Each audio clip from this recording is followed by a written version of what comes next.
tomorrow's a holiday, so I am not going to work, so I figured why not do another beer stream. I'm going to actually take a look at one from Lagunitas, and this is actually going to be their 2019 Willettized Coffee Stout. So this is one I had picked up recently, but again, I have in a crowler here. It comes in at 12.4% ABV. One, it took me a while to actually find. I had been looking for a while to pick this one up.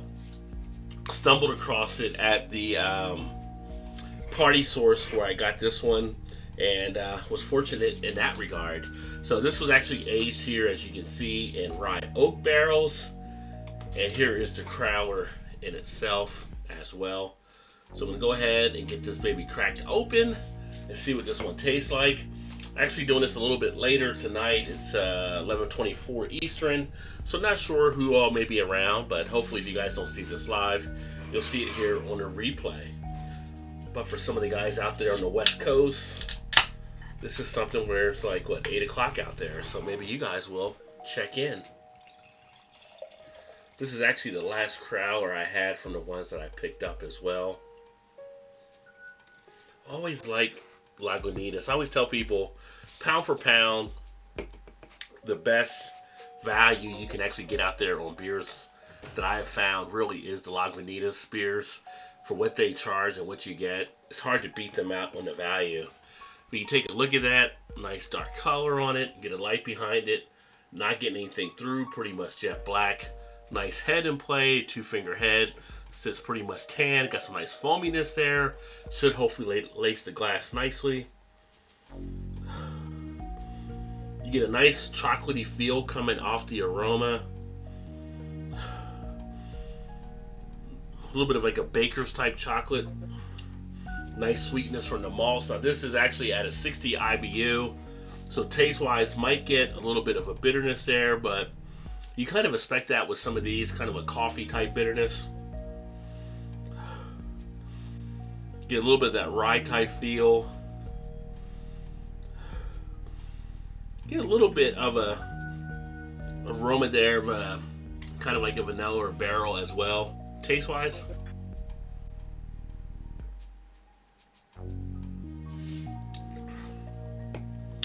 Very smooth. Get the nice chocolate feel coming in. Hey Vanessa, cheers. Nice chocolate feel on the taste. A little bit of that woodiness there as well. A little bit of a roastiness on the back end.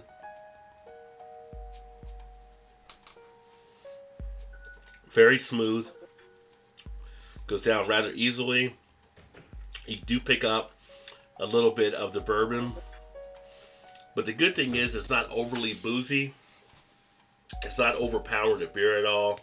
Very nice balance in there from the bourbon to the beer itself.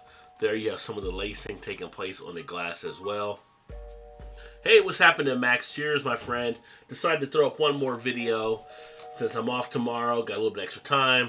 Figure why not have another beer and share it with you guys.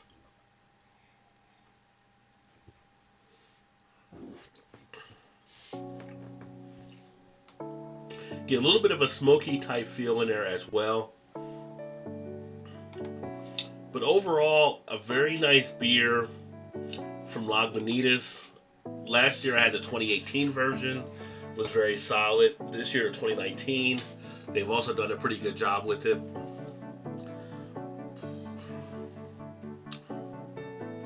Feel the flavor lingering a little bit in the mouth there.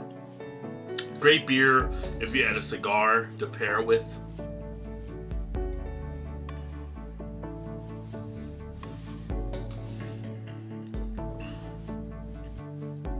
It's got a little bit of a tad, small, I'm not going to pick at it, but it's not as thick as I was expecting. A little bit of a thinness in there compared to what I was expecting, but overall pretty solid. You finna get drunk, I see. No, it's just, I'm going to drink this. I'm actually going to throw up some gaming videos on the gaming channel a little bit. I'm off tomorrow. I have some free time. I figured why not do a beer video. Oh, thanks, Vanessa. I appreciate that. Nice to always have you here as well. And hey, what's happening, Daz? What's going on, my friend? Dad Incredible in the house. Another great channel for you guys to check out if you're not checking out Dad Incredible. He does some fun things on his channel. Yeah, a year or two ago, is it gooder? Yeah, I had it last year. It was really good. Got the 2019 version finally this year. Very impressive. Lagunitas always does some good things putting their beers together. Value-wise, it's hard to beat a value from Lagunitas. Don't think I've seen this one around. What, Kentucky Brew Review? Oh my God, I'm honored to have you here, my friends. Kentucky Brew Review, great channel to check out. Those guys get after with all kinds of beers. They're actually just south of me here in Kentucky, so if you haven't subbed to their channel, go ahead and check them out. Hit the three dots next to their name so you can see them. I actually picked this up at Party Source. So I know you guys know the logo for Party Source, and I couldn't find it anywhere myself. They actually had this there on draft, so I got the crowler. It was $12 for the 32-ounce crowler, which is actually a pretty good deal because I think it was costing more for the bomber or the 4-packs of it. So yeah, Throttle, I'm back. I got free time since I'm off tomorrow. Decided to go ahead and do a beer video. Lagunitas are straight. They be strong as hell though. Yeah, I mean, for what you pay for a beer and what you get from a beer, Lagunitas is on point on their values. It's just, they're a great opportunity to enjoy some good beers and not have to spend as much out of your pocket. They could charge more for the stuff they're making, which I'm glad they don't. I mean, it's nice, but they do a really good deal. I had a chance to see them in Chicago when I went last time and toured the facility up there. Just a solid crew. What's going on, Foamy Head? Voodoo Ranger Imperial IPA. Nice. Definitely had that one. I do like the Voodoo series, and I've been checking those out.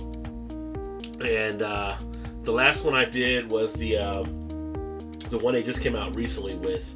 Who was that one? I want to say it's like the Avenger or something. Let me take a look.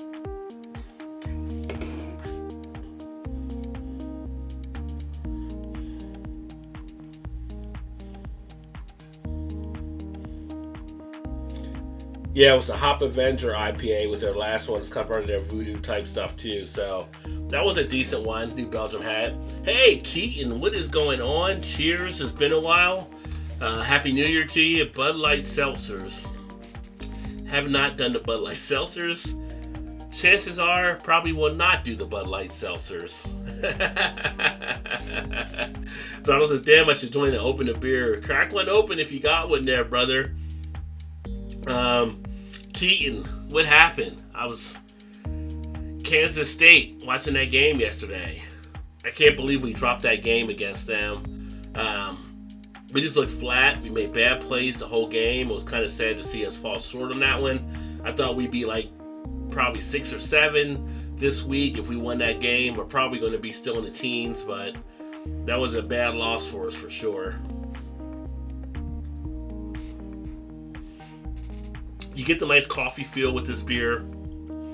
Again, you get the nice chocolate feel as well. It's getting smoother as it warms up. Just slides down the throat rather easily. How was the wings earlier too, Throttle? It's got a good duration of flavor, leaving it around in the cheeks and everything. So pretty solid in that regard.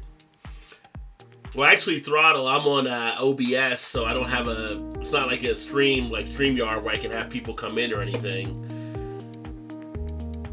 So I don't have a link I can actually send for this one. But always welcome to join me here in the chat. Hop Avenger in the cooler as well. Yeah, I like the Hop Avenger. I like a lot of the Voodoo series beers that they've done in New Belgium. I can't say I've been disappointed by that series at all. Hello, cheers to you too. Happy New Year. Yeah, it was so sad. It was definitely top 10 pound. We'll bounce back. Yeah, you know what the funny thing is, Keaton? Like, there were so many upsets this week. We may have not lost any ground anyway. There were just teams falling that shouldn't have fell this week. So it was just one of those weird weeks that happened. Hey, Arizona. Cheers, my friend. I just saw you a little bit ago over on Beer Man's after Allen's. I went over to Allen's Eclectic Beer. We did a Sunday fun day. I jumped into Beer Man's for a little bit in the comments. And then I came back and said, you know what, I'm off tomorrow. I'm going to enjoy another beer. I'm going to do the gaming channel in a little bit here, play some Call of Duty. I said, well, before I do that, why not break open this beer and talk about it a little bit. Did the Bud Light seltzers last night, and in the videos now, they are seltzers, lol. So what did you, so, I got to look to see, I got to catch up on your guys' stuff, because I'm definitely behind. And I need to catch up Kentucky Brew Review to see if we can try to do something like a joint video or something. One thing I was going to tell you guys, March 6th and 7th, Cincy Beer Fest will be at the Duke Energy Center here in Cincinnati. You guys are about a couple hours away from me, but if you have a chance to come up, that's a great beer festival. We get 500 plus beers for that festival every year. So that'll be the Cincy Beer Fest, March 6th and 7th. If you have any questions on it, let me know. But if you guys can come up, that would be actually a kick-ass time to have some fun. Cheers, everyone, for Arizona tourists. Oh, that OBS. Yeah, OBS is where I usually stream from. Do the solo. StreamYard, they actually limit how many hours you have there. Although eventually I will pay for the service, I'm sure. That'll give me unlimited. But right now, OBS is kind of where I'm shooting everything at. And for you guys that just jumped in, just so you can see the beer I'm drinking, you can't see it on the can I have because it's kind of like a crowler, so you don't get to see the details. But it is the Lagunitas Woodshop Series Willettized Coffee Stout aged in rye oak barrels 2019. So this is actually the one I'm drinking. It says 12% on there ABV, but it's actually 12.4. So that is what I am partaking in right now. But take away a little bit of that thinness, and I think this is a nice solid brew. Again, as I have some of these Imperial Stouts, I kind of wish I had a cigar, but I don't smoke in the house, I smoke outside, and with it being like, I don't know, 20 degrees, plus right now it's going to be approaching midnight pretty soon, I'm not smoking a cigar. I would love to have a cigar with this one. This will make a nice cigar pairing.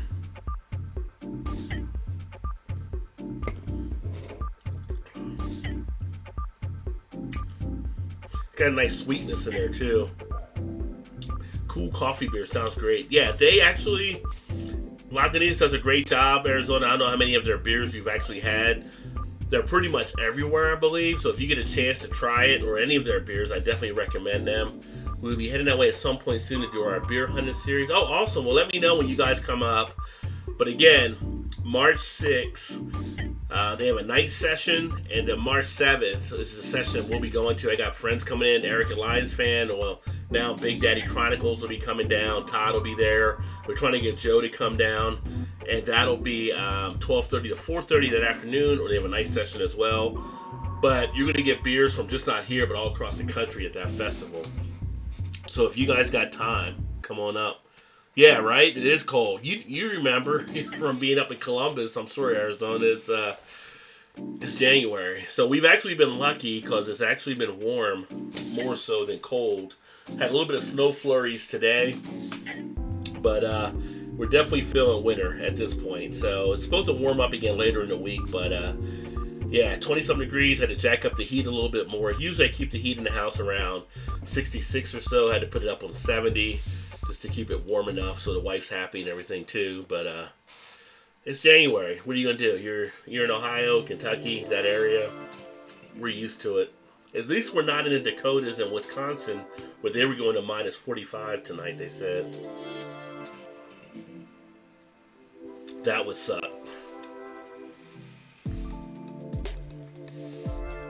But it's kind of interesting on this beer that you do have that little bit of a smoky tinge on the back end, and it's not anything that really jumps out, but it's just there. But the chocolate and the roastiness comes through very nicely. 74 degrees in Scottsdale, Arizona. Very nice. Like San Diego is like 75 all year round for the most part. You know, but you guys get hot in the summer. Like, I think San Diego would be the best place to actually be at, where it's like 75 no matter what time of year it always seems. That's the boys, it sounds like a good time, but most of us work nights and weekends. Gotcha. Yeah, that's the only thing. I mean, if you guys were able to get it in, it's definitely a good time up here. and you get a chance to connect with a lot of the breweries. Usually I go, and I usually volunteer at the Beer Fest, but I was so busy this year I forgot to do it, and they got enough volunteers right now, and I reached out to them. But I connect with a lot of the breweries at that festival, and make some good connections. And I said, for your guys' channel, that's a great opportunity to connect with some of the breweries, not just here regionally, but across the country, that you're able to get some details and, you know, make some nice connections and find out what's going on for things that you want to showcase. And I think it's the same weekend as Tailspin that's down in the Louisville area as well. I don't know if you guys go to the Tailspin one. Oh, good old Brooklyn. I'll actually be going back home to visit in New Jersey in August, so I'm going to be racking up some beers when I go back up to the Northeast. San Diego also for sure. Yeah, anytime I've been out to San Diego, and then whatever part of the year it was, it seemed like it was always 75. And in San Diego, even on a cloudy day, it's still a good day. It's better than a lot of other places in the country. So I don't think there's a bad day in San Diego, so to speak. That would be the temperature zone I would like to be in, 75 to 80. Obviously in California, you got the earthquakes or so possibly out there. Here, we deal with cold, possibly tornadoes at times, but I don't know if there's any perfect place in the state where you don't have something you have to worry about.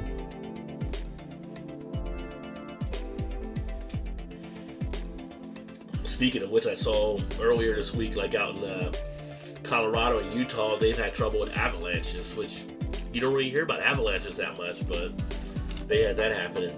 Homie Rod, I got you with the food and the beer, alright? Alright, yeah, that would be awesome. You know, my wife would love to get up to New York again, so that could happen. I have to see how long we're going to stay in New Jersey, if we're going to be there a week or a week and a half or so. I'm supposed to go to Fresh Beer Fest, which is now August 8th, and it's the week before, so I may be able to try to go there and to squeeze some time, but yeah, I would love to get up to that area. Hey, Dolly, cheers. Who let you up past my bedtime, past your bedtime, girl? You usually go to bed early. See, Vanessa, 24 degrees where she's at. She's right there in the upper Northeast as well, so she's got the cold weather. Actually, where Dolly's at, Dolly's got the cold weather too, because the storm came through. I know in Philly and where my mom's at in New Jersey, they felt that cold weather. And actually where Max is too. Since Max is in New York, he's feeling some coldness for sure. Got some hot joints I frequent. Nice, nice. You can always find some good food up in Brooklyn for sure. Slight fever, 99.5. Took ibuprofen. Oh yeah, you're still feeling a little down there. Well, ibuprofen will definitely help a little bit and get some rest. Hopefully you're laying down and relaxing and stuff and not doing anything to exert yourself. It does suck being sick.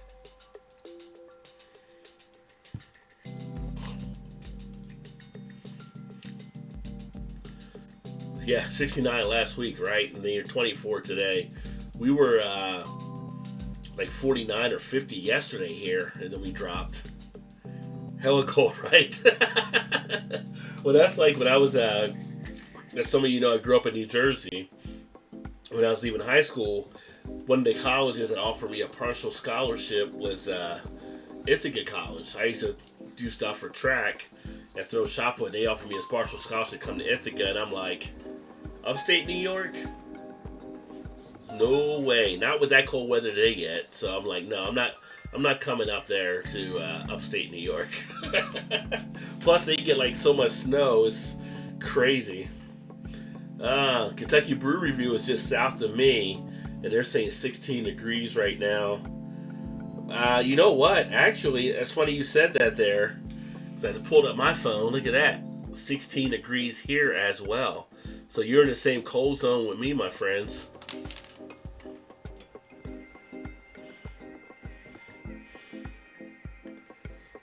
Supposed to be back up to 46 by Thursday. Just some weird weather patterns.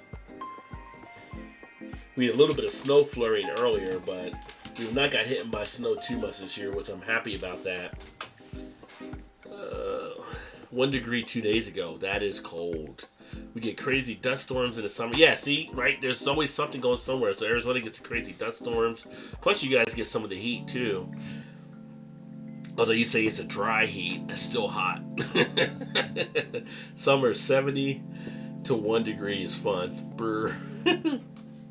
Good food culture, but yeah, the weather be whack. Yeah. Oh yeah, Brooklyn, you got everything going on. I mean, like I said, growing up in New Jersey, we had so many different cool food joints, and you have the diversity of the Northeast as well up there in Brooklyn as well. So you got, black, Puerto Rican, white, Jewish, all kinds of different nationalities with different food places that are putting down some good stuff for sure.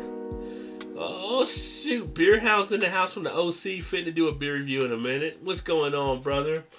Make sure you guys check out Beer Hound as well if you haven't checked him out in the OC. He's rocking out in California. Elbow, what is going on? Cheers, my friend. Make sure you check out Elbow. Elbow had just got his channel going a little bit more, and he's doing some different music things on there. So if you haven't checked out Elbow88, you can also check him out by hitting the 3 dots next to his name.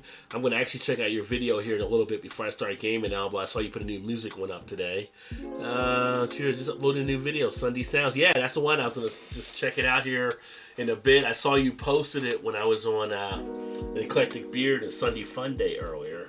So I'm going to definitely see what you did there as well. Elbow's a good guy. What are you drinking tonight, if you are drinking anything right now? I know you're in Florida. I'm not sure if you have to do anything tomorrow, get up early, go to work or anything. I'm actually off, so that's why I decided to do another video and go live.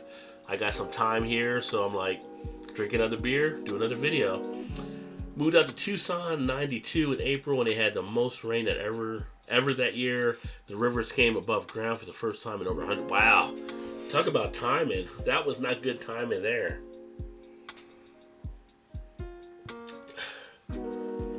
This is probably funny. You can move there. You're like, really? You guys never had rain like this, and now it happens? Dolly went to Buffalo, New York once, only once. It was freezing. Yeah, if you go to Buffalo in the winter, you better be packing a lot of warm gear. Vanessa just listened to Elbow. It was nice. She liked it. So very nice. Yeah, and get to know each other. And Vanessa does a lot of great stuff on Instagram. So if you don't know Vanessa M. Kitty on Instagram, she's got a lot of cool stuff on her Instagram page as well. There's a Mexican joint I go when I'm hungover. LOL, best menudo ever. Hangover food at Menudo, yeah. You gotta have a hangover spot so you can recover possibly. We got a place here in Cincinnati called Hangover Easy, which is off the UC campus with a lot of the kids there in college. When they get a hangover, they go there, and the food is pretty solid. Dolly said, hey, Beer Hound, stop drinking. He can't. He's Beer Hound. He hunts it down, and he has to drink it. Buffalo is fun. Yeah, but it's cold in Buffalo. Yeah, I can imagine if I went to Ithaca. When I was young and I was in the Boy Scouts, we actually went to Gettysburg one year, and we were camping out at Gettysburg, kind of like Civil War type thing, and kind of giving a feel for the Boy Scouts. And it was like in the winter. I was like, nope, I'm done with Boy Scouts. Once they did that one time, I was out. Like, this is not what I want to do. I don't want to come in the winter and try to stay in a tent. And Elbow folks, I recommend. Well, nice, Vanessa. I've got Elysian Space Dust. Wow. Thanks, Vanessa. That's awesome. That's what it's all about. And she said she loved it, Elbow.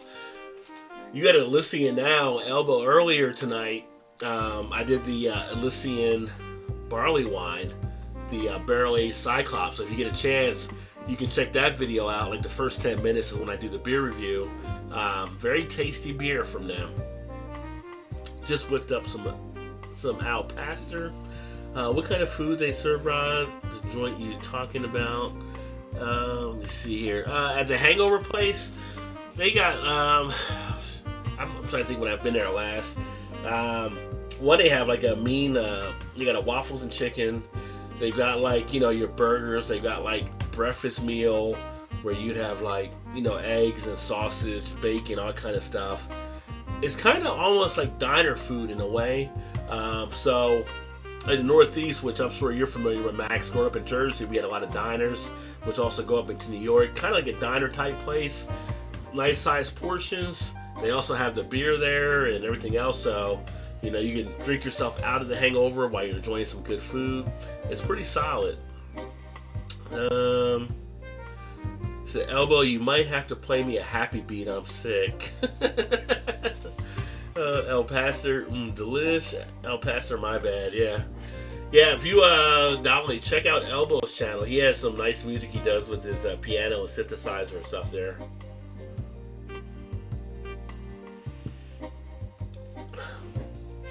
As this beer actually warms up, I'm getting a little bit more of a richness now with it as well. A little bit of a decadence in the beer.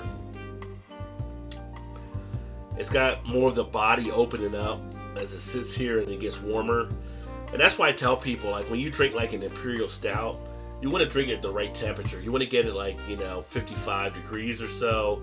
That's really going to open up the flavors and the aromas nicely on the beer. Al Pastor equals num num. Yeah, right? You guys keep talking about food. I might have to DoorDash Taco Bell to bring me something. Although I've never DoorDashed Taco Bell. We do have BW3 that we can DoorDash. And we have like Frisch's, which is big boy, we DoorDash. But yeah, we got McDonald's, Taco Bell, and there's other places out here where you can do it now.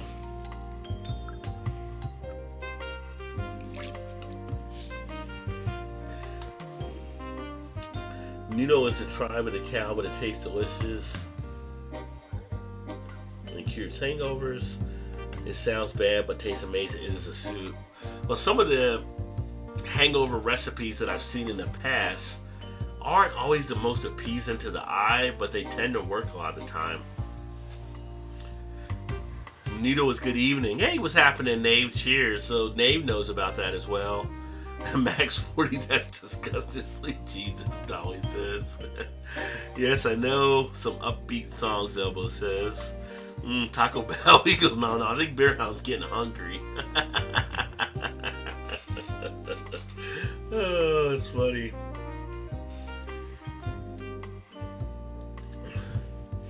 Here in Cincinnati, we got a place called Skyline Chili, which actually makes coney dogs.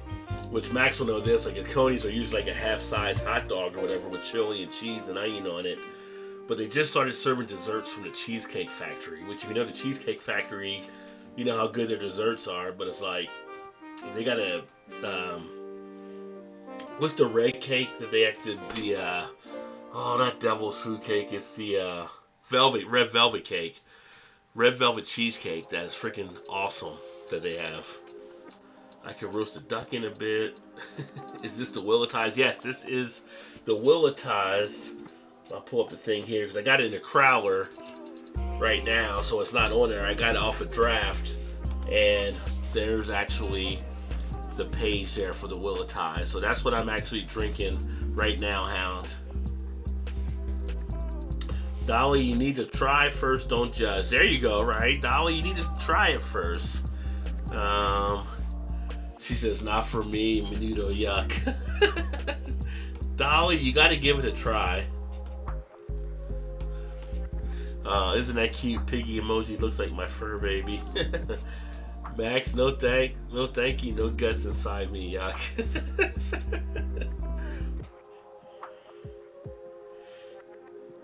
Roasted duck sounds interesting too.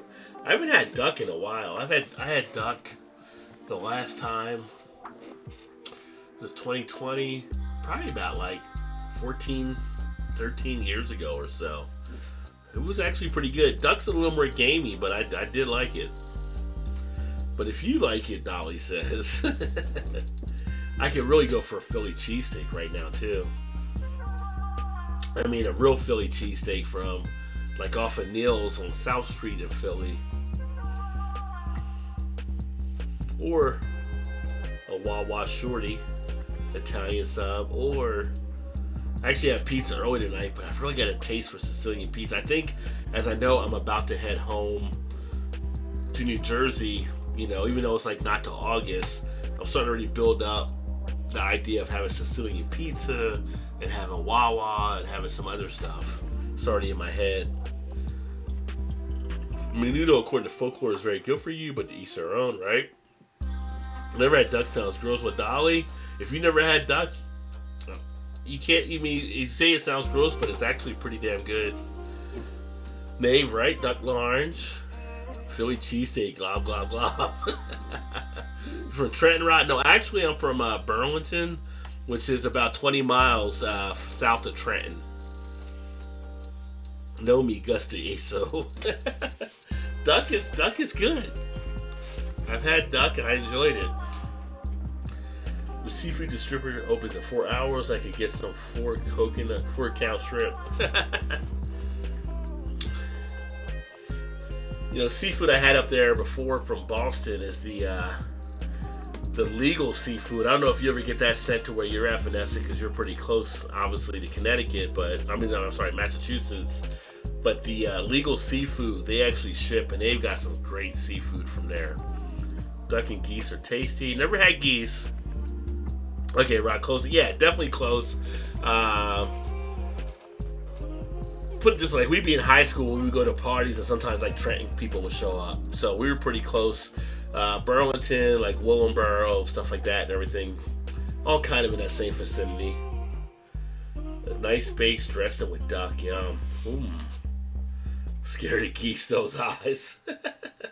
Is this like the Alfred Hitchcock, The Birds again, Dolly? We have a lot of geese and duck around our areas here.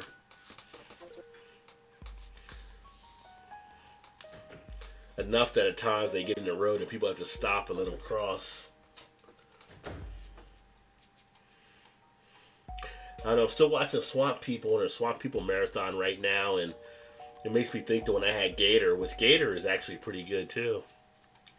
The trick with the goose is to kill it before it kills you. Well, that works well. That's the idea, I would think. I know people that have had goose and really liked it. All meat-based food ain't attractive, but it's good going down. I don't know. I have friends that have had squirrel before. I don't know if I want to eat squirrel. I've had friends that have had rabbit, and I heard rabbit was really good. I'd probably give rabbit a try. I've had some friends that have even had like snake before. I'm like, don't think I would eat snake there. Get lobsters from Plymouth, Mass. at World Seafood, 140 miles east northeast. Have you ever had the food from Legal, Vanessa? From Legal Seafoods? It's pretty damn good. Their chowder is really solid. Right, Throttle. Geese are harmless. Well, one time we were golfing and one of my friends hit a golf ball close to where some geese were. And the geese thought he was hitting like an egg.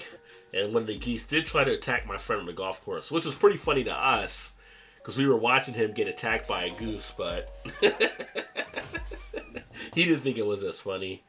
Gator is so in war, you will be okay, Rod. Yeah, Gator is actually good. Gator, they take the meat, they deep fry it like in gator balls, and it was really good. I mean, you hate to say it tastes like chicken, but a lot of people say it tastes like chicken. A little more gamey. It's got a little bit of a rubbery feel, but it is actually good meat. The gator was the gator. If you go to Florida, if you go to like Louisiana, you can get gator down there. I'm telling you, it's not bad at all. Goes to the territory, right? Yeah. Wild geese and ducks are tasty too. Dolly says you, Max. Max said, you vegetarian, Dolly? No, she's not. She actually did a video on her channel, Max, of a Philly cheesesteak she made. No, they are not. Geese attack. Geese attack if they feel threatened, maybe. Yes, Legal is well known around here. Yeah, Legal seafood. Damn good seafood. That's all I can say about them.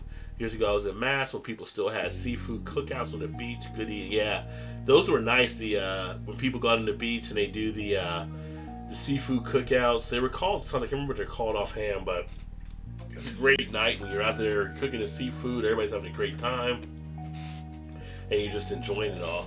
One time at beer camp, if there was a beer camp, I would love to go to beer camp. I still do cook on the beach when it's legal. Used to be, Max. I had a cheesesteak last week, but haven't had them in years. Yum, Dolly. I had gator tail in my deep freeze. Gator deep fried. Yeah, those deep fried nuggets are kind of like the gator balls they would call them down there, where they would deep fry them. And I'm telling you, it's not bad at all. And now I'm sick and dying. Probably that cheesesteak. I thought it was a Chinese restaurant, Dolly. 40 says ouch. Toto says I love cat. Oh, clam bake. Yeah, clam bakes. Yeah, yeah, the clam bakes. When you're kind of out there on the beach and everything. Dogs and girls, a beer camp with the fishing would be fun. I agree. That would be a great little breakaway. It's funny. One of my old bosses, he went fishing, and he was talking about, oh, go get away, go fishing with one of his friends, have some beer or whatever. Well, he was going fly fishing. He didn't realize when you're fly fishing, you don't really get to drink as much because of the activity of fly fishing. So he kind of found that out and everything. He's like, he didn't really get to enjoy the beers as much until later on when they weren't fishing. But yeah, it's not like you're deep sea fishing or something like that. You're actually doing some work when you're fly fishing. Drink Cigar City, but I don't eat gator. I can't believe you never had gator down there, Elbow. Actually, where you're at on your part, when I had gator, it was actually in the Tampa, St. Pete area. So I know you have places that have gator down there for sure. Cat tastes funny, edible, but tastes funny. Dogs taste better. I feel like Nave spent some time over Vietnam or something. Vanessa said Gator is fine. Blake said, hey, Rajay. My net is on for 30 seconds. How are you? I'm doing great, brother. Doing great. Yeah, we missed you on Sunday Fun Day because your internet had went down. But I know you've been having some issues there, which sucks. It's like, how do we all not have, like, internet across the United States? Like, we're the most powerful company, the richest company, country, not company, but country, the richest country. And yet people have internet issues. Like, everybody should have internet in America. Dolly said she was a little shocked at the name, and they said, hey, Blake, and Vanessa says, hey, Blake. Haven't had gator in decades. No, last time I had gator was a while. When I haven't been to Florida since, I think it was in 2009 when I had it, so it was definitely a good amount of time. I saw on the Food Channel they eat hairy tofu. I'm like, what? Nasty if you ask me. And I have no idea how the tofu becomes hairy. I didn't think tofu was pretty much anything outside of meat, like as a meat substitute. So yeah, the hairy tofu would bother me. I think that is what they serve me at the Chinese John. Meow. Oh, now you're back to the cat at the Chinese restaurant. Just fill your camelback with beer to fly fish and drink. Yeah, but I guess, you know, what you would need is one of those helmets where it has the straw coming off so that you can just drink it as you're casting the fly fish. Because fly fish, you are pretty busy doing that. But if you get a straw coming down, you can keep on drinking while you're doing it. Eating cat, LOL. Max, like if you haven't had hairy tofu. Blake says, cheers everyone. LOL Dolly, cheers Blake from Elbow. Meow meow chow mein. Throttle. Same reason we have the most homeless. Yeah. No self-service at Llama Farm. It is the highest point in Connecticut, so how can that be? Well, basically, nobody probably gave them land at least for a tower to be put up. Chocolate salty balls. It's like your sweaty balls when Baldwin was on Saturday Night Live.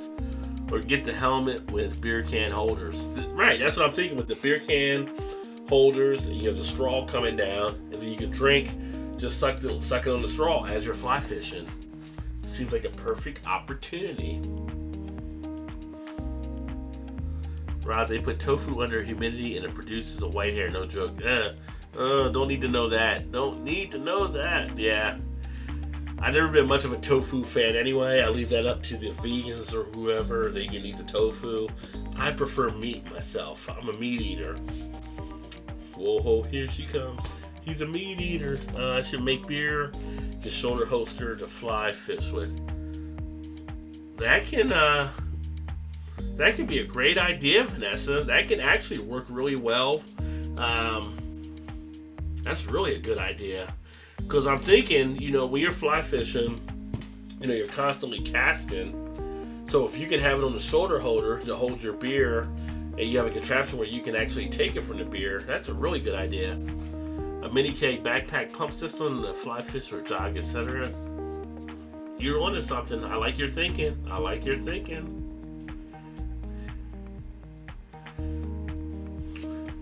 They actually have the beer mile now. I don't know anybody that's ran the beer mile, but it's kind of interesting. So the beer mile, basically they do it at, like, a lot of times they do it at tracks. So 4 laps around a track is a mile. But you have to run a lap and then chug a beer, then run a lap, chug a beer, run a lap, chug a beer, and then run a lap for the beer mile. And I would never be able to run that mile anymore. Like, I could back in the day, but I actually want to go see when, like, the beer mile events and see people actually do this. All leather, all handmade. Yeah, Vanessa's actually making leather cup holders right now for those that don't know. And like I said, if you check her out on Instagram, Vanessa M. Kitty, you can see the cup holder she's actually making. Vanessa's like, I always joke around, but seriously, like, if things ever went bad, I pretty much convinced, like, Eric and Todd and those guys, like, hey, stuff goes bad, we just gotta get in the car and go up north to get to Vanessa, because Vanessa will be able to handle anything that we have to face if things are terrible. So she is, like, basically a Wonder Woman in all the stuff she does. Who in this panel has run a lap? I ran a lap back in the day when I was in high school playing football and stuff, and I've worked out where I've been on a treadmill running probably a lap, but not in a long time. I would not do good at the beer mile, LMAO. I would do 1 lap at the beer mile, Blake, and I would just stop and keep drinking beer. They'd be like, okay, you go to the next lap. No, can I get another beer instead? My final 5 tests, can holders are in use at the coffee table. Nice.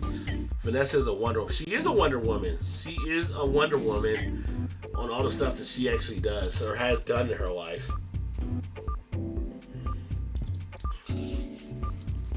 If Vanessa ran for president, she would win hands down. It's just like, she's just awesome.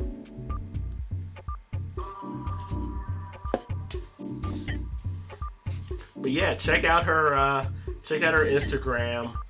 Like, right now, she's doing all that stuff. She's got the fire pit about done. She's going to be building a forge. A forge. I watched a forge show on the History Channel. She's building her own forge after the fire pit's done.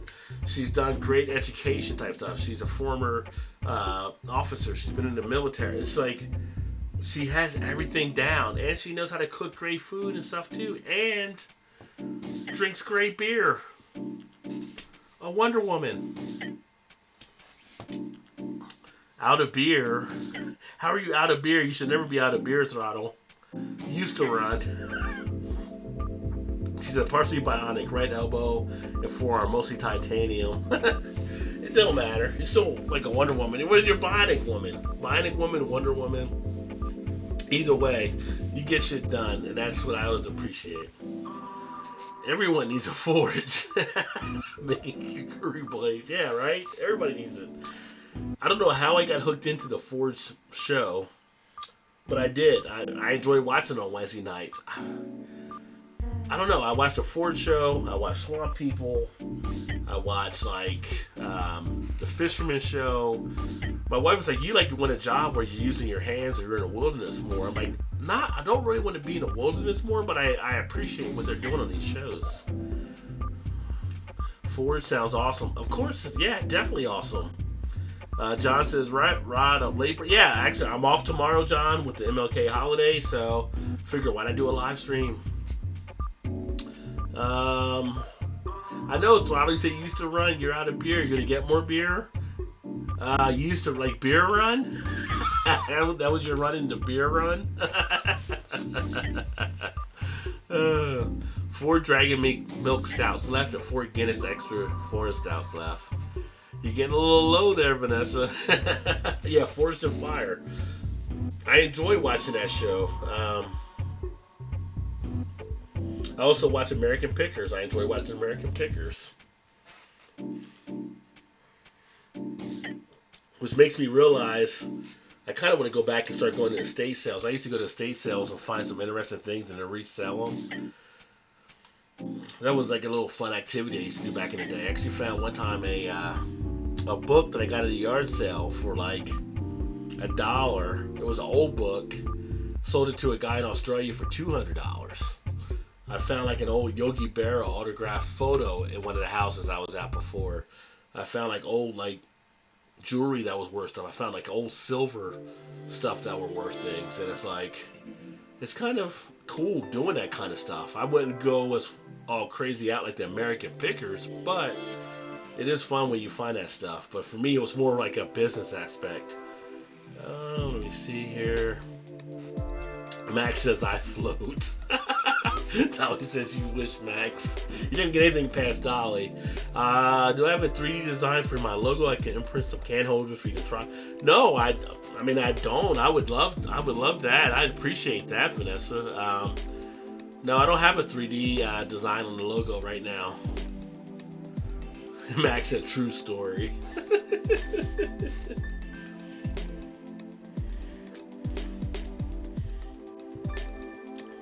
I am looking forward to being off tomorrow, though.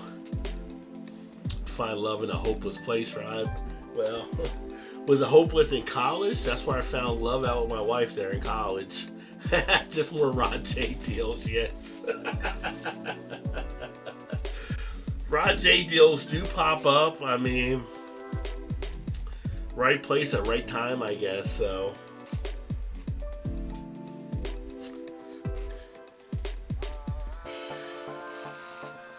I'm trying to force myself to not buy any more beer because I have so much beer downstairs right now. But whenever I go out, I end up finding deals, it seems. Brought a silver cup from a silversmith in Rhode Island for $25. Wow, $17.89, so that was worth something. Found it at a base thrift store. Yeah. It's amazing some of the stuff you can actually come across that are actually worth something, and then keep it for yourself or you sell it out. I think the book was the biggest thing I ever found for the margin of difference, obviously, from $1 to $200, but there's some unique things. I went to one estate sale, and what we discovered is that the house had a secret room to it where they were running a business out of the house. So there was a spot off the kitchen where you would go in behind it, like basically a secret wall, and it was basically a convenience store. And we found like the old price list they used to have in there, and they were selling business out of the house illegally. You saw like the price checking sheet and all that kind of stuff, and it was pretty cool that someone had built this into their house. Find a post Cerveza Maneo beer review. It's pretty good lager. Oh, you're fitting to post that one. Okay, nice. I had a Weybacher Sexy Motherfucker today. I recommend you try it. I'll keep an eye out for that one, John. I do like the Weybacher beers. The ones I've had have been very good. I'm glad they were able to recover and not have to go under. So I definitely enjoy their beers, so I'll keep an eye out for it. I called the original company. They had the archivist for them tell me when and where, who made it. Fascinating. Yeah. So you get like a little bit of a history lesson out of it too, which was awesome. Yeah, I used to find stuff and I would go online and search it out that way, but that's pretty cool. You actually talked to the archivist and they were able to tell you everything.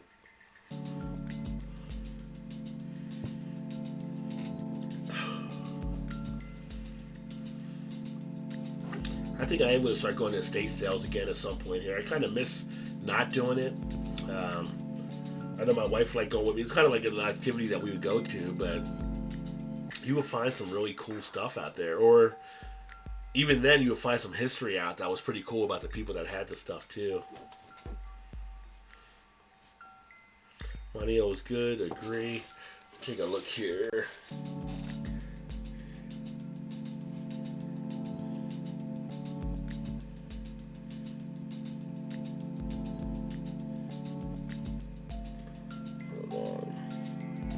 Says MONT.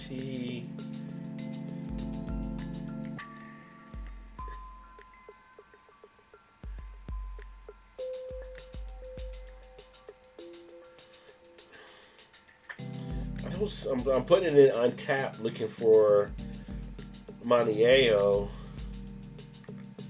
and I don't see it pulling up anywhere. Let me see, Cerveza.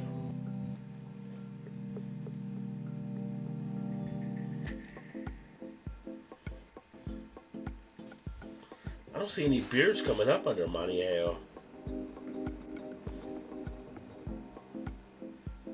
Or are they part of Group Modelo? Because when I put Maniaeo in, I'm getting Group Modelo actually popping up. The struggle is real with them. Beers, a Yoda LOL. Willettized coffee style's a big boy, never seen it in the stores. I like tag sales up in Vermont and New Hampshire. Always find it cool, old equipment and tools and cooking stuff. Yeah.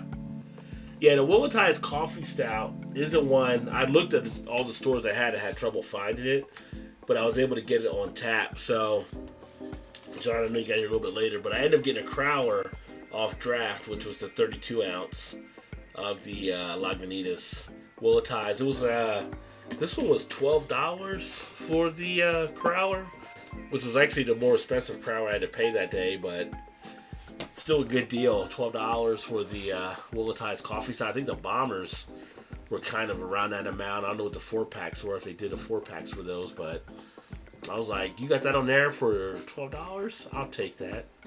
Oh, by Anheuser-Busch. Okay. I don't see it in my Untapped. Every time I put into Maniaeo, it came up with Grupo Modelo. Unless that's who they actually are under.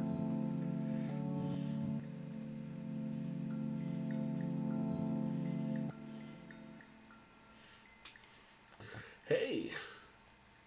Yeah, thanks, Elbow, for swinging by. Cheers, my friend, and have a happy holiday. I don't know if you're off tomorrow or not, but if you are, hopefully you get to enjoy it. If not, hopefully it goes fast for you, my friend. Cheers, buddy. Oh, wait a minute. I do see the Maniaeo. It says Grupo Modelo. Okay.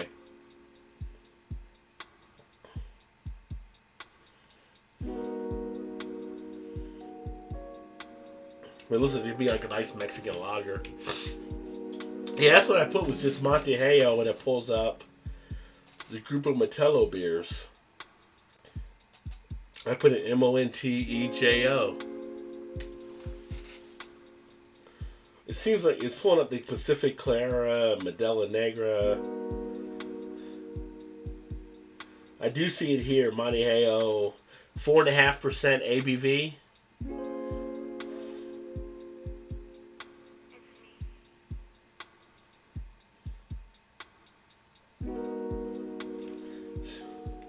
See, is that the logo? I pulled it up there. Oh, wait a minute.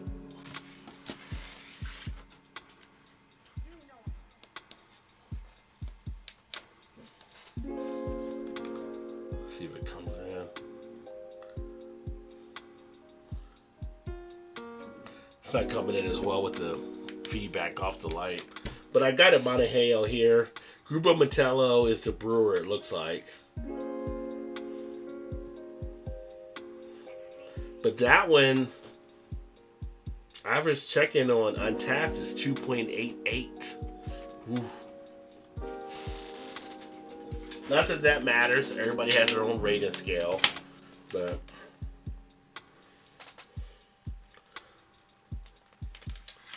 a crisp, refreshing lager is always welcome. Yeah, I think that's the one. So, yeah, they may own Grupo Modelo as well. My excuse is that I'm so old. When I was in school, typing was for sissies and secretaries.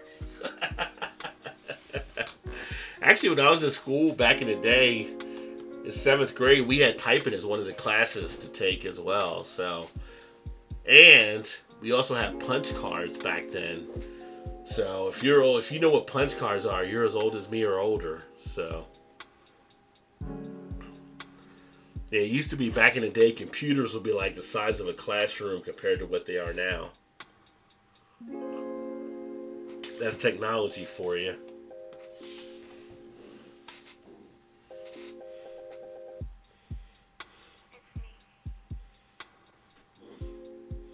Oh, that looks really good.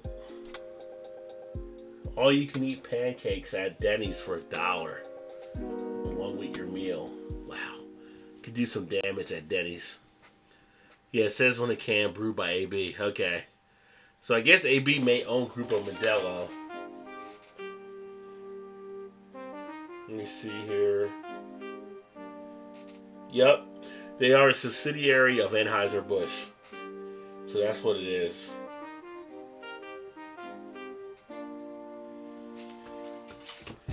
One of the AB and Bev beers.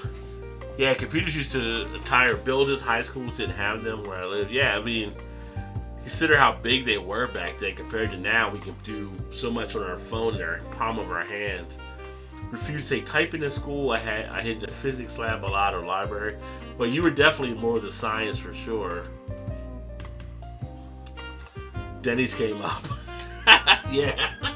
It was a Denny's commercial I was looking at and they were showing the pancakes and it said, all you can eat $1 pancakes with your breakfast or whatever. But yeah, back then it was like the size of computers would be like the size of a room or a high school, wherever it may be. It's just you had huge space and now it's all condensed. AB does good work. AB does what they do. I mean, AB and Bev it's a company. It's doing what they're doing. They're making money for their shareholders. You know, they do some different things in communities to help out. They do have, I would say, charitable giving or whatever you want to do, philanthropy or whatever. They do stuff along those lines. But they've also done stuff to kind of hurt some of the local breweries in ways where they've controlled hop prices and stuff like that too. So it's kind of a mixed bag. Denny's is no joke now. Now Denny's is they're decent. It's funny though, like the only time I eat at Denny's is usually on a road trip. Like you gotta pull off and get something to eat. Oh, there's a Denny's. So you go there. If it's not on that, like you never think about a Denny's. It's like Cracker Barrel, right? It's like you're on the highway, you're driving, you're like, oh, we're hungry. Oh, there's a Cracker Barrel. But do you really go to Cracker Barrel when you're not traveling somewhere? I mean, some people do, obviously, I'm sure, but for me, it never comes up. Perfect score in high school for math and science. A nerd before it was fashionable.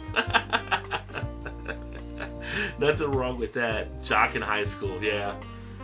Yeah, in high school, I was, I did track, I did shot put, and I was a backup sprinter. I only played football my freshman and senior year. They wanted me to play all my years in high school. I really didn't want to play football because I realized I could do shot put, not have to lift weights, and still beat a lot of people that I went against. And it still got me my letter that I wanted to get. So I just never really wanted to play football as much. I kind of wish I would have played more. That's more because of what you end up paying back for school loans. I feel like, and a lot of friends from back then would tell you I probably would have got a scholarship somewhere if I played football.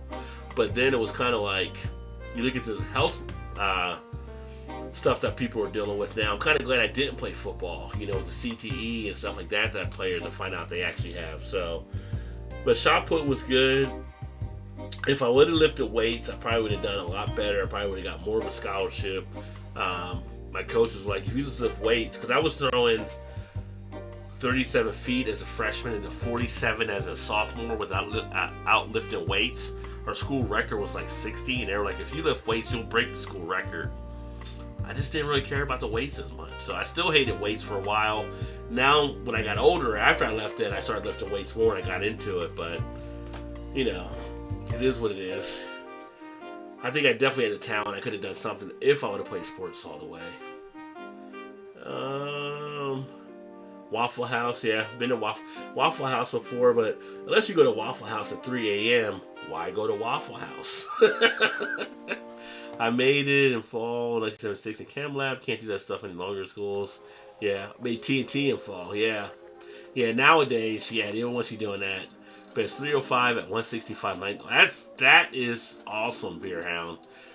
You should have been like doing something along those lines as well. If you're bench at 305, were you playing ball or anything? Or that's some pretty good strength. Hey, what's happening, D'Angelo? Cheers. Just decided to do a live stream since I'm actually off tomorrow, and thought I'd jump on here and drink a beer and talk with everybody. Basketball and track for me, I didn't become a nerd until much later in life. Yeah, I was kind of a nerd along the lines there too, which was actually not bad because I could intersect between the sports people that I was on the team with, plus I could be in a nerd crowd too. So I was in a chess club and other stuff along those lines. Dungeons and Dragons we were talking about on Alan's channel earlier with the Dungeons and Dragons club. So I did different things. It was kind of like, if it was interesting, I was interested in getting in to find out more about it. So basketball I didn't play in high school. I had a lot of buddies that wanted me to play basketball with them, but I didn't get into playing basketball. If I have kids, will not let them play football. Violent game. Yes, and I gotta say yes, it's a violent game, but it can be coached. The problem you have with football is that some people aren't coaching players the right way on some stuff. Like I've coached 8 to 10-year-olds recently in the last few years when I was doing some coaching. I played football in high school. Kids, if they're not coached the right way, they put themselves in positions, and when they drop their head, they get neck injuries or head injuries. And some coaches are too overzealous, or they have been in the past not checking kids out enough. So football itself, I still think can be played, but you have to coach to it. But yeah, there is a risk for sure in it. If I had a kid, it would definitely be something I'd have to make sure I wanted them to actually play. I can tell you my nephew, he actually got a scholarship down to one of the Texas A&M schools out of high school. He plays safety and he is playing football. And for a lot of kids, it is a way out to be able to play in college and stuff, but he has to make sure he does stuff the right way. Vanessa and TNT, that's kind of scary. Watch the Game Changers on Netflix. Okay, I'll definitely take a look at that as well, Toronto. I love to watch football though. I was in the powerlifting, squatted over 500 at 165 and deadlifted 500 at 165. Damn, son, that is pretty solid. So were you did you do anything like in college? Like, were you doing anything strength-wise or training-wise? I mean, that's some good weight at that age for sure. Did they have you set up for any programs, or did you do Junior Olympics or anything along those lines? Vanessa, only a test tube full. Became a thrash metal guitarist instead of a power. Okay, so you went to the musician thing. Nothing wrong with that. Follow your love. Follow your love. Beer reviews, I'd recommend higher reps at 225. To Beer Hound is what John said. A manganese dioxide solution, a little drop in the bottom of a test tube, made a foot hot foam on a laptop one morning, and then I downloaded the hydrogen peroxide drop. And it was like, uh-oh. Yeah, it's kind of funny. I don't think they do them now, but back in the 80s, like when I was a kid, I was big into chemistry, and you used to be able to, I guess the late 70s and early 80s, you used to be able to buy chemistry sets. And I remember one time my mom had got me a chemistry set for Christmas, and I had made something, and it was like, uh-oh. So I threw it in the sink, and it was like foaming up. It was like two things I should not have put together. I don't know if you can still get those chemistry sets for kids now, but you used to be able to get that kind of. I used to have chemistry sets and microscopes, and I was big into science as well and some of the stuff. I was training with Olympic powerlifters when I was in job. Yeah, I was going to say, if you're doing it at that size, you had to be somebody had to notice for doing the Olympic type stuff. I met the 4th ranked powerlifting in world one year. He walked sideways through doors. Wow. Yeah, well, he's pretty big. Of course, one of the guys I was working out one day, we were talking about some of the guys getting big, and it's kind of like, when you get so big and your arms can't go behind, who wipes your butt when you go to the bathroom? Nobody wants that job. Is it a significant other that helps you out? I mean, if you can't reach back to the back, who helps you out? Yes, my family got me one. I made acid and that or a coat hanger under 1 minute. Wow. Some people are unbelievably strong. I once watched a former Olympic lifter grab a Harley and put in the back of a pickup by himself. Yeah. Man, if you got the strength, you build it up, you get the strength.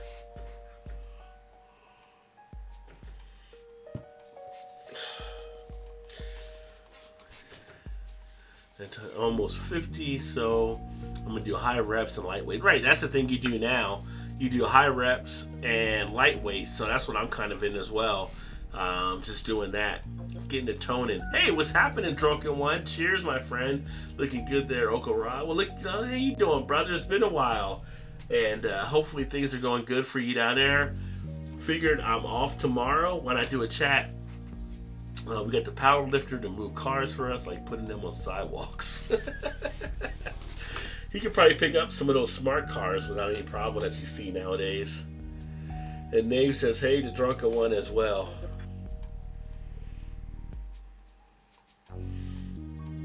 Yeah, I don't usually go late into the chats, but since I'm off tomorrow, I'm like, why not? Crack open a beer. Let's talk about it. Let's see what else is happening in the world. Drunken One is down there in Texas, and hopefully you're doing good, my friend. Drunken One might be one of the few people that has some nice weather taking place, hopefully.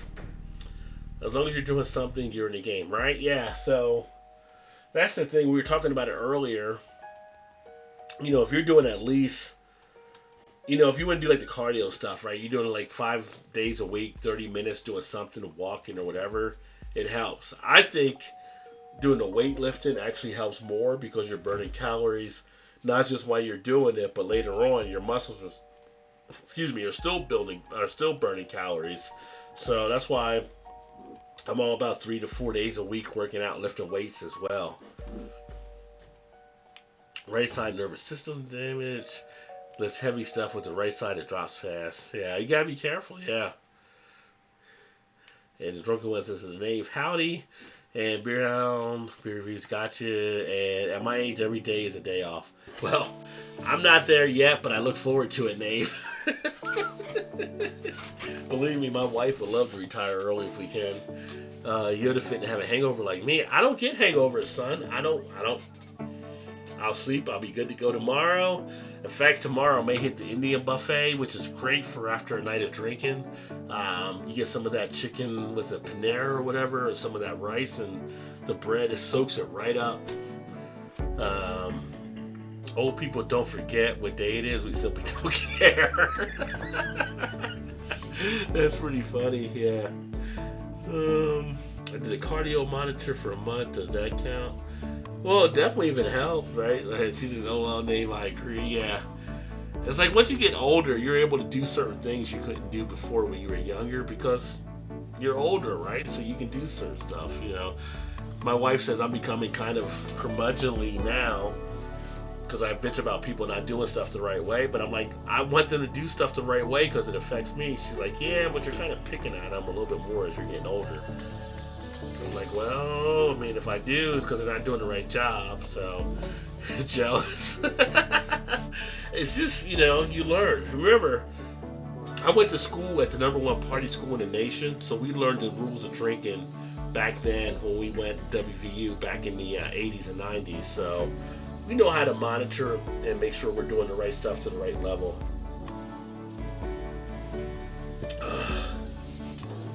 Of course, if I was doing Jameson shots right now, that would definitely change. That was probably the last time I ever got something of a hangover. We had one year, it was my birthday. We went out and one of the bars was having Jameson shots for $1.99 a shot. Yeah. Bad idea there because we just kept doing Jamesons and Jamesons and Jamesons, and yeah, it was not a good morning. That cardio monitor was a sensor and telephone and beeped and phoned in the reports of the problems with the pulse. Oh, interesting. So it kept kind of all that stuff monitoring to go. I went to Animal House. Yeah.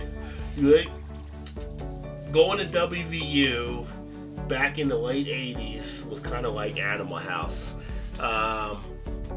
We actually, at the time, we were #1 party school in the nation. We're usually top 5, but we were a few of those years #1. It would get so crazy. For instance, we had a thing called Derby Days, and you would literally have one of the frat houses had like 90-something kegs of beer at their frat house. We had if you know West Virginia, you know it's got like mountains and hills and all that stuff. So our frat row ran up a hill. It would get so bad that after you were a freshman, you knew other freshmen would get drunk. So you would sit on frat row just drinking to watch the freshmen that got drunk and would fall down and roll down the hill. We partied a good amount of times at WVU. By I think it was my junior year, they actually ended up having a drug bust at WVU because there was so much like weed and stuff that were going. I mean, it was a party school. It was a top party school, and so it was just a crazy experience. I always tell people WVU wasn't. You had to have good grades to get in, but it wasn't hard to get in. But it was very easy to fail out of WVU because there was so much partying that would take place. I didn't even know some states didn't sell Everclear. We were so used to having Everclear parties that when we moved here, I went to one of the bars or stores in Ohio to get Everclear, and they said they couldn't sell it in Ohio because it was too strong. I'm like, too strong? It's alcohol. How is alcohol too strong? I had to go to Kentucky, and then they had it. That's when I found party stores. But yeah, we actually party like crazy, and you will party at WVU from pretty much really all week. You might have off Monday or Tuesday, but we used to have like 25-cent draft nights at bars. You'd have $5 drink and drown nights. Think about that, drink and drown. Who advertises that nowadays? But we would have bars advertising drink and drown. You pay $5, you drink all you want that night. So yeah, my undergrad studying came with a lot of training about how to drink. Old Curmudgeon is a great founder beer. However, I followed your lead and stopped buying Founders. Thanks, John. You know, it is the whole Founders thing is kind of it's a call on the part. Every individual has to make a call on their part, you know.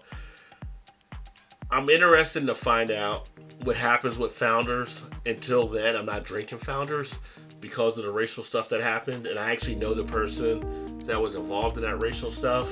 But you know, I talked about Denny's earlier, and Founders is easily relatable. Back in the 70s, Denny's had a situation with racial type stuff, and people didn't do it, but they fixed everything up, and later on, we were eating Denny's, right? So I'm not saying I'll never go back to Founders, but I need to see more time into what they do to heal from what they had actually done there.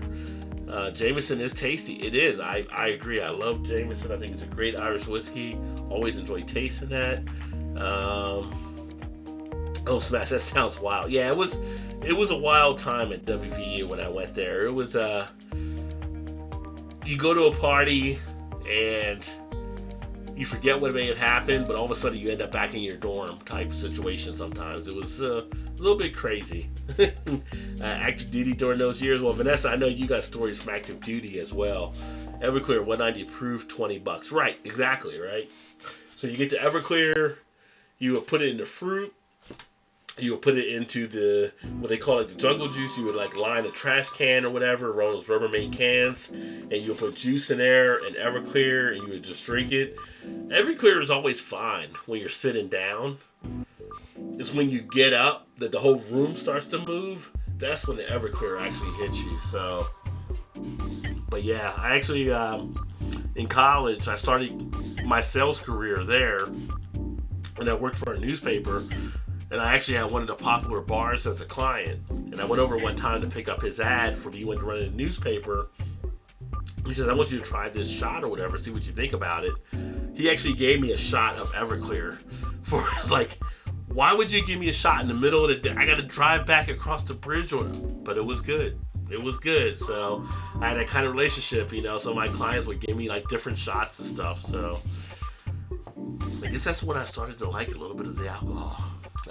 Jameson, sitting around the fair fire, chatting the night away, good times. Yeah, having a nice Jameson whiskey. I was updating some videos earlier, and I came across the IPA from Cask Makes that I had, which I did enjoy. I wasn't fully sold on the Cask Make series. I felt like the Jameson didn't really need to do that. I think they were trying to capitalize on the whole craft beer movement between the IPA and the Stout, but it's still a good whiskey. I always enjoy Jameson as a nice little whiskey to sit back and enjoy. I should do more whiskey on the channel, except I'm not as well versed on whiskey, so I feel like I've done a few with the Jameson and the Jim Beam, but I feel like I'm not there to really talk enough about whiskey. That I don't want to, try to present it because I don't know all the stuff about it yet. That's why I need to look at like Whiskey Throttle and Whiskey Scout and Malted of Montreal and all these guys that do whiskey channels to see how they're doing it to learn more. Because whiskey is something I want to do more of. I just need to pick up more of the knowledge I need to be able to do it. Which really, being in a bourbon state, I need to go to some of the bourbon distilleries. I have Boone County Distilleries about 10 minutes from me here. I have New Riff about 15. So I have access to different distilleries. I just need to go out and actually do it. But then it's like, do you guys want to see whiskey on this channel, or do you like the beer, or would you not mind seeing both of them? So maybe I can bring more whiskey to the channel. And if somebody asked me about doing more wine on the channel as well, which I have a winery about 5 minutes from me, so I just want to bring you guys all the entertainment you guys want to see. Did I ever order an old fashioned? I never ordered an old fashioned, but back in the 90s when I used to bartend, I made old fashions before, which is very popular for, bourbon. For a lot of people like to enjoy that. So, I never really made one. I never really ordered one anywhere though. Yeah, Scout is the man. Scout knows his stuff for sure. And as much as I have a beer basement drunken one, Scout has the whiskey basement.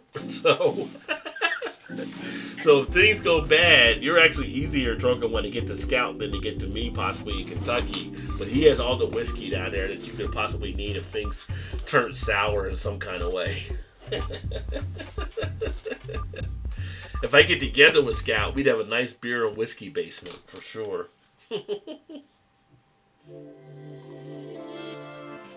I don't do booze anymore. I got tired of puking all over myself and my friends. Well, Beer Hound, you do a beer channel, so you're still doing booze. Hey, what's happening, Alan? Cheers, my friend. I thought you were going to bed. I thought you called it a night earlier. I was up. I was like, why not do another beer review? So I was actually talking about the Lagunitas Willettized Stout earlier and enjoying a beer and having a chat since I'm off tomorrow. Don't turn me away, buddy. So for those of you who don't know, Drunken One has offered, in case anything were to happen to me, to come in and take over my basement so he can get all the beer and stuff. So Drunken One is my proxy. If anything were to happen, where he can come up and get the beer. I got to get it down in writing so the wife knows and everything. But Drunken One has volunteered to help out in that situation.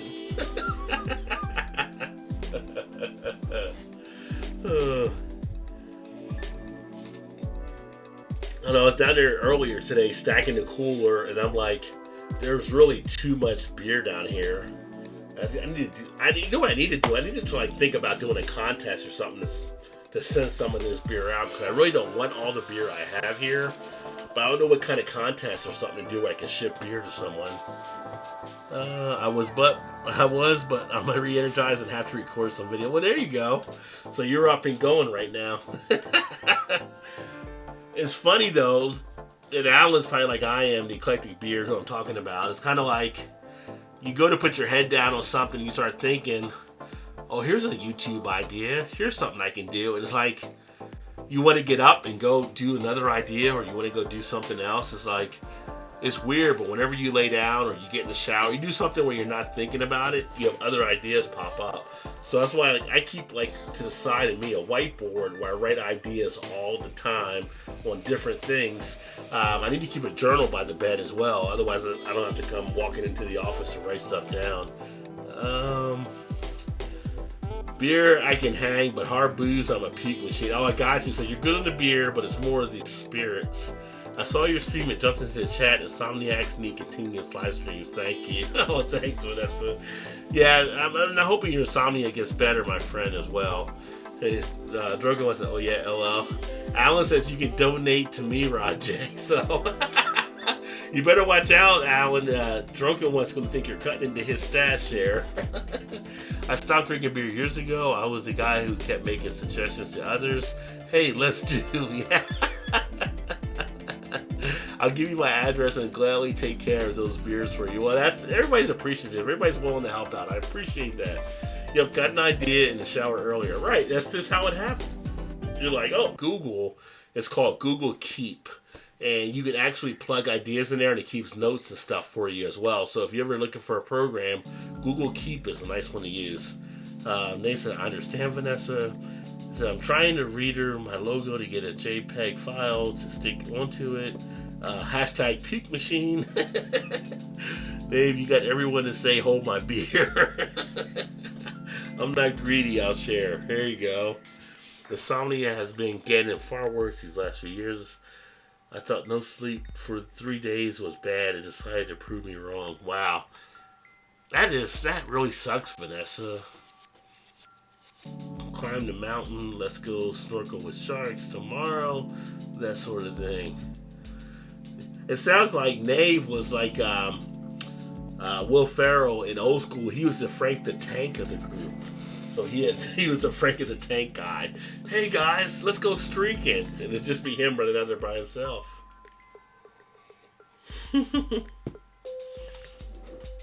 Trying to get Blender to output a file format to see a few of the logo. I have some perps, I'll trade you for that beer. Yeah, so I was like I said, I was down there stocking the fridge earlier and I was just like, man, and trust me, I know others that have a lot more. If you look at the Beer Patrol, Joe, if you look at Kyle, No Hype Beer Reviews, I don't know if Matt from Massive Beer has a lot more, because a lot of the bottles behind him are empty or he's went through, but I feel like those guys have a lot more. I know Joe has probably close to 600, I believe. Kyle's kind of like 4 or 5. I mean, and I look at what I got, and my thing is like 120. And I'm like, how do you get through these beers? Because you're not trying to drink every day. It's going to take a while. Like, I literally don't have to buy another beer probably until next fall. I will buy beers because certain beers will come out at certain points in time. But I can literally not buy one to next fall. I can literally have a block party for my cul-de-sac and nobody would need to bring anything. And I would still have beer left over. That's just, it's like, I need to do something with these beers at some point. Let's see. Fun name, I would do that. And I was in the Extreme Sports before that. They were called Extreme Sports, yeah. Sounds like Nave is the guy that had everyone hungover going, what the fuck are we doing? It does sound like that, Alan. It sounds like Nave was the guy that gave him the idea and then people were like, why are we doing this again? I'm going to send you a couple can holders once I finish the hardest leather version, see if you like them. Yeah, let me know, Vanessa. I'd be more than happy to test those out and enjoy those as well, for sure. Names are from 17-year-old to 30-year-old. Did a lot. Looking back, I wonder how I did it all. Oh, I remember being sleep deprived too. And then that's us a nice sized beer cellar rod. Right. So yeah, definitely. But to Nave's point, it's kind of funny because there are certain times, and I've talked with other friends about it, like, you ever like think back, like, how am I still here? Like, you think back, and again, I feel like kids today don't know what it was like, kids for what we went through, like back 70s, 80s and stuff, because we did a lot of shit that we shouldn't have done. And now kids today are supposed to be better, although kids are eating Tide Pods, but that's a whole different thing. But sometimes you reflect back, like, how did I make it this far? Like, I should have died at this point or this point or this point. Like, you think about all the stuff that we did back in the 70s and 80s, and depending on your age, maybe the 60s or so, but it's kind of like, it's really interesting when you reflect back and you think about that. When we used to be in high school, for instance, and we used to go out on Friday nights, we would go out and drink, and we would go to abandoned buildings, and we used to scale buildings to get to the roof, literally on the outside of the building. One of my friends almost pulled the wrong shutter and almost died because he would have pulled it off and he would have fell. And climb on the roof and then drink And it's like, how do we not die or not happen to something? It's like weird. We did stuff without thinking about the consequences sometimes just because we were at that age. But I don't know. Maybe kids do it nowadays. I don't know. But back in the 80s when I was in high school, we did some stuff that was kind of like, I look back now like, man, we are lucky we actually made it this far. I don't know how many other people have actually said that or thought about or reflected back on it, but it is interesting. But it was all fun. It was part of growing up at that point. Yeah, nice sized beer cellar. Oh my god, I can't afford my beer hobby, lol, but I do live in California, lol. Military thieves on sleep deprivation. Thanks for Google. Yeah, Google Keep is a great program. What I like about it, if you've ever done anything where you're doing like stuff like planning and stuff like that, a lot of times we used to do like the daily to-do task and stuff like that in the daily planner. You can do that with Google Keep, and it keeps your ideas all together for you. So I hope that definitely helps out there, Drunken One. Scares hell out of me to watch people do what I did back in the day. I get it, but yeah, I agree. Looking in the past, far too many docs said I was too expired by so much and so much time frame. Some of those docs are no longer around, right? Most of my stuff was on street motorcycles. So yeah, like stuff you were doing on motorcycles, Beer Hound, right? Like some of the stuff there is kind of like, I don't know. I feel like, and like I said, I can't say kids today may do the same type of stuff, but I know we took some stuff for risks that we shouldn't have done back then. It's kind of like me on a Saturday night with my buddies taking out my mom's Cutlass Supreme and running it at 125 just to prove to them I can get it to 125. And on a back road at like midnight, right, where it's pitch black. We did shit like that. And it's like, how do we get through some of the stuff that we actually did? High school, me and my brother and buddy did drunk bowling. We went catfishing, which meant drunk with poles in the water and led to the back end of the other's car and other stuff I won't even say, right? We had stuff like that. Funniest story that ever happened to us. So one time we cut Sunday school. We were supposed to go to Sunday school. I had my mom's car, and me and my buddies, we decided to pull over at a place that we knew was like kind of a little bit of an off park. We decided to get donuts. We decided to do donuts in the car. So we're spinning around, and I popped a flat tire. We couldn't get the car. It's like, I swear to God, we were being penalized because we didn't go to Sunday school that day. That was one of the funniest things that happened to us. We had to switch the tire out and all kind of, but it was just like, it was like a weird type omen. Like, oh, we're gonna be God's judging us because we didn't go to Sunday school. But everything came out being okay for him. But we just did stupid shit a lot of times back in the day. But we used to do like rope swings. How many kids do rope swings nowadays, right? We did rope swings where you would tie a rope top of a tree and you're swinging out over nothing. It's not a lake there. It's just like gravel and weeds and rocks or whatever it may be, and we're swinging, and you know at some point that is going to snap on somebody. Yet we did it. We'd have stuff like, I don't know, rock fights. We do stupid shit. And it was like, how did nobody ever actually end up dying or going to the emergency room with some of the stuff that we did? But we had fun. That was part of growing up and going outside and doing shit. Camping in the Arctic was awesome. I miss those times. Some people do the same tricks on motorcycles today. Drunk doing 140 on the Harley on the freeway, right? That's not a good idea. My favorite trick on the Sportster was to stand on the seat and surf it down the highway at 60 to 70. Again, that's shit we did. Yeah, rope swing in the water, fun. But see, Vanessa, you're saying into water. We didn't have the water. We just had a rope swing. So if things went bad, there was no water. You were going to get hurt for sure. Red Rover, hash brown clothesline, right? Yeah, playing Red Rover, you knew things would happen as well. It was just the crazy stuff, and we survived. I mean, we rode bikes, we flipped bikes over on stuff. We didn't wear a bike helmet. We just had fun adventures, I guess, as a kid growing up. We did stuff that we shouldn't have done, but at the same point, we learned from the stuff. If there was mistakes made, we learned from the mistakes as well. I don't know. I feel like sometimes kids don't get to really get out there and do enough stuff nowadays. Everybody's inside or doing stuff from what I hear, and the video games, or I mentioned my nephew earlier. Like when he was young, every time he did something to get his hands dirty, someone would give him like sanitizer, and I'm like, no, let him get his hands dirty. That's what it was to grow up. You got to get your hands dirty and have fun out there. That's how you build up the immunity. Partying in the woods with 10 drunk dudes, I don't know, getting jumped by them after drinking their beer. Yeah. We drank from the damn water hose. Exactly, drunk on from the water hose. And you didn't think anything about it.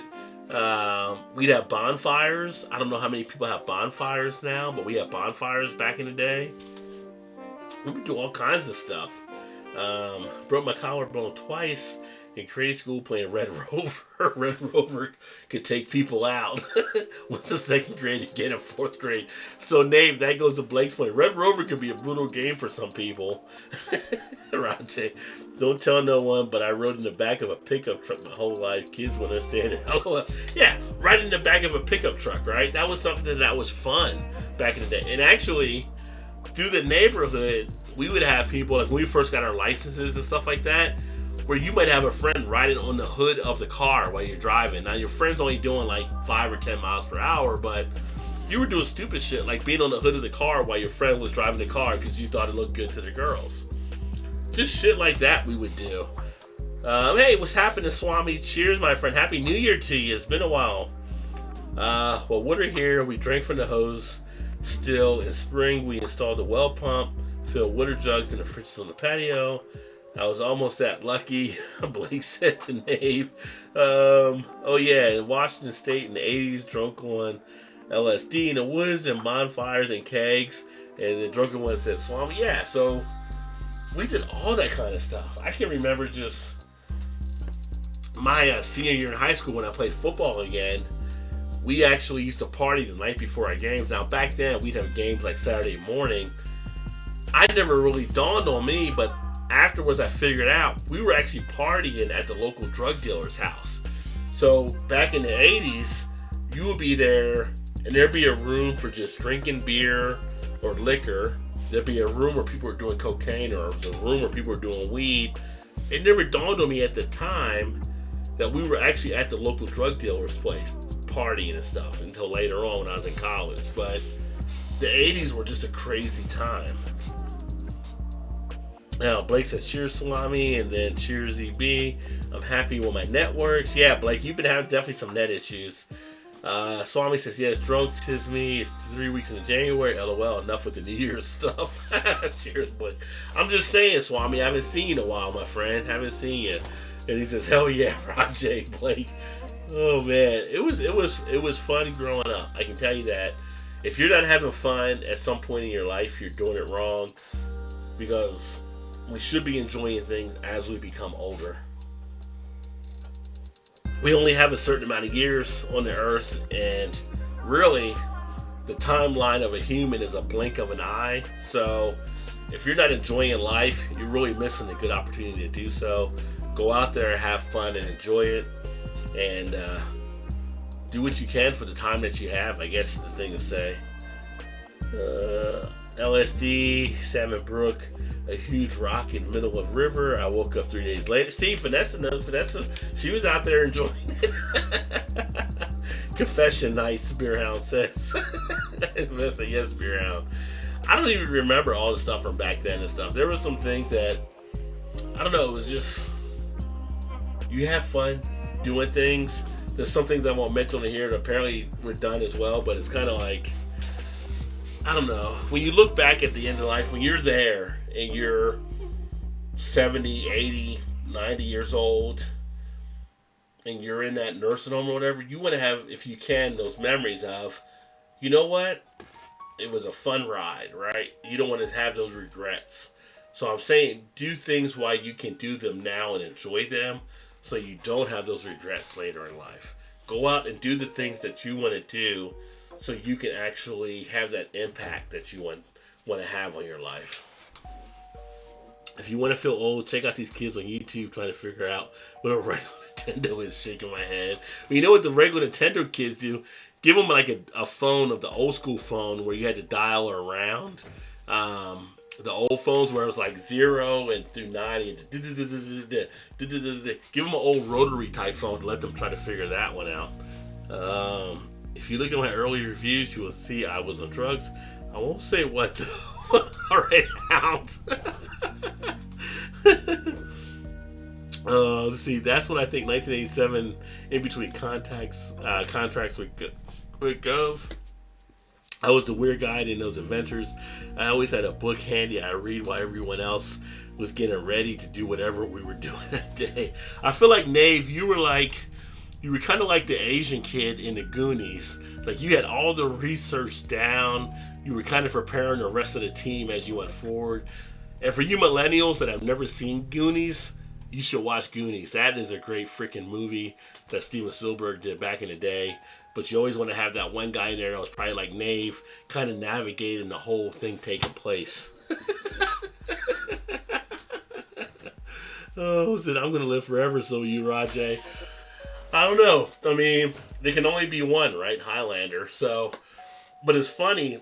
There's doctors that actually believe we actually have already had someone here that will live to be 150.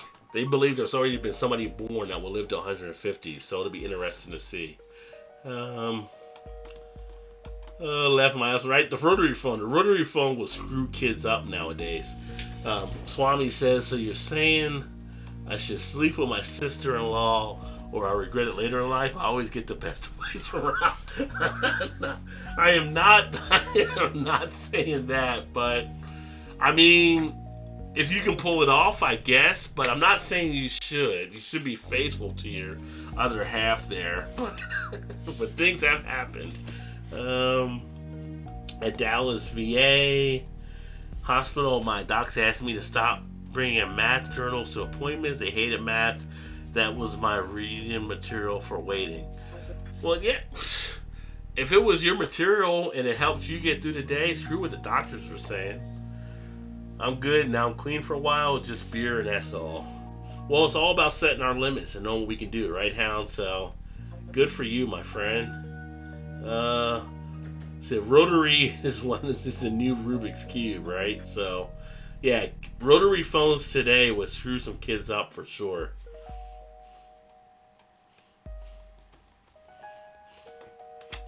Which so many kids today don't even understand how bad it was back in the day. Like, you know, nowadays they jump on the internet, but remember when we were back in the day and we had to go through the AOL, it's like you jumped on, you had to connect, and then your parents will pick up the phone or something, and you're like, I'm on the computer. You had to yell at them, I'm on the computer, what are you doing? And you lose your signal, have to log back in, get back to the chat room that you were in, which is probably some dirty chat room anyway.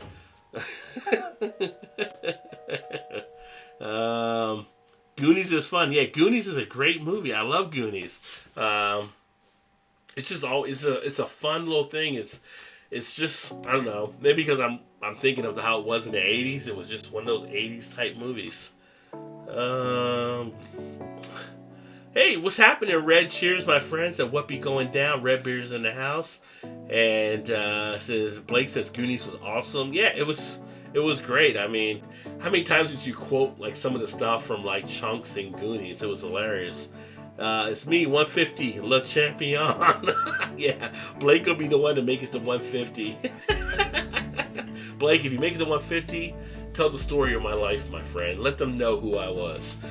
Post a pic on a payphone in our town hall. Some researchers say the first person to live to 1,000 has already been. Wow, technology. That is something, to 1,000 years old. Can you imagine? I was joking earlier, like, I wouldn't want to beat the person to 150 because when you look at someone at 90, a lot of times they gotta take all these little steps to walk to get anywhere. At 150, how slow are you moving then? At 1,000, how slow are you moving then? I mean, it would take forever, like a day's job to get from the shitter back to the kitchen or something. I mean, I don't know. I guess maybe by then you're in a wheelchair though, so that makes it a little easier. Time Bandits is fun. Time Bandits is another classic movie. If you haven't seen Time Bandits, it is something to check out. Any of the millennials probably have not seen Time Bandits. Monster Squad was better than Goonies. I don't know about that. Goonies kind of set the table. Goonies was a good flick.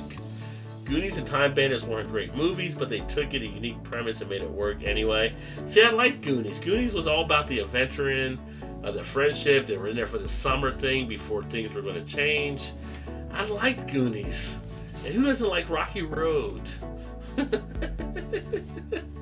Oh, let me see here. The name, they say that with technology, they are extending life by 500%. Wow. And the Drunken One said hello to Beard. Said cheers back to Drunken One. We had to play and go on adventures. Yeah. It's like back then, it was almost like when you were a kid, like in the 80s, the 70s, up through the 90s, like parents made you go outside and do shit. Like it could be a rainy day. They were like, go outside and play. But it's raining. I don't care. Go outside and play. And they would lock the door behind you. So, I mean, they wanted you to go out and do stuff. That's the kitty said AOL chat. LOL. Yeah, back in the 90s, that was the chat platform. And people were on AOL chat like crazy. To be honest, I haven't kept up with recent developments in longevity research, Nave said. And LMAO, Blake said at Malted, and Eclectic said cheers to Red. Now we have YouTube live chat. Right, so now we have this. Red Bear said cheers to Eclectic. I got good at guitar because there was nothing else to do, LOL. Yeah, you put your energy into that. Nothing wrong with that as well.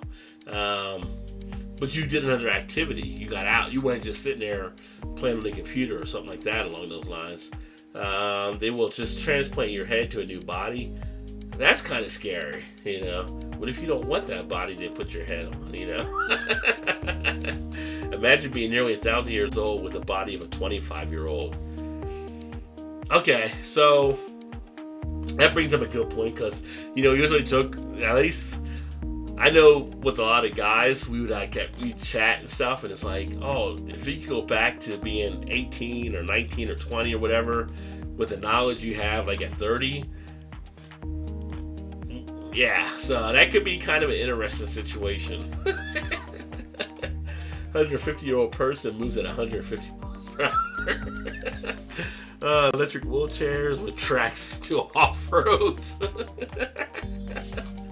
I remember it took 5 hours to download a 3-minute dirty movie scene way back in 2005. Wow, that was patience for sure. Millimeters per hour.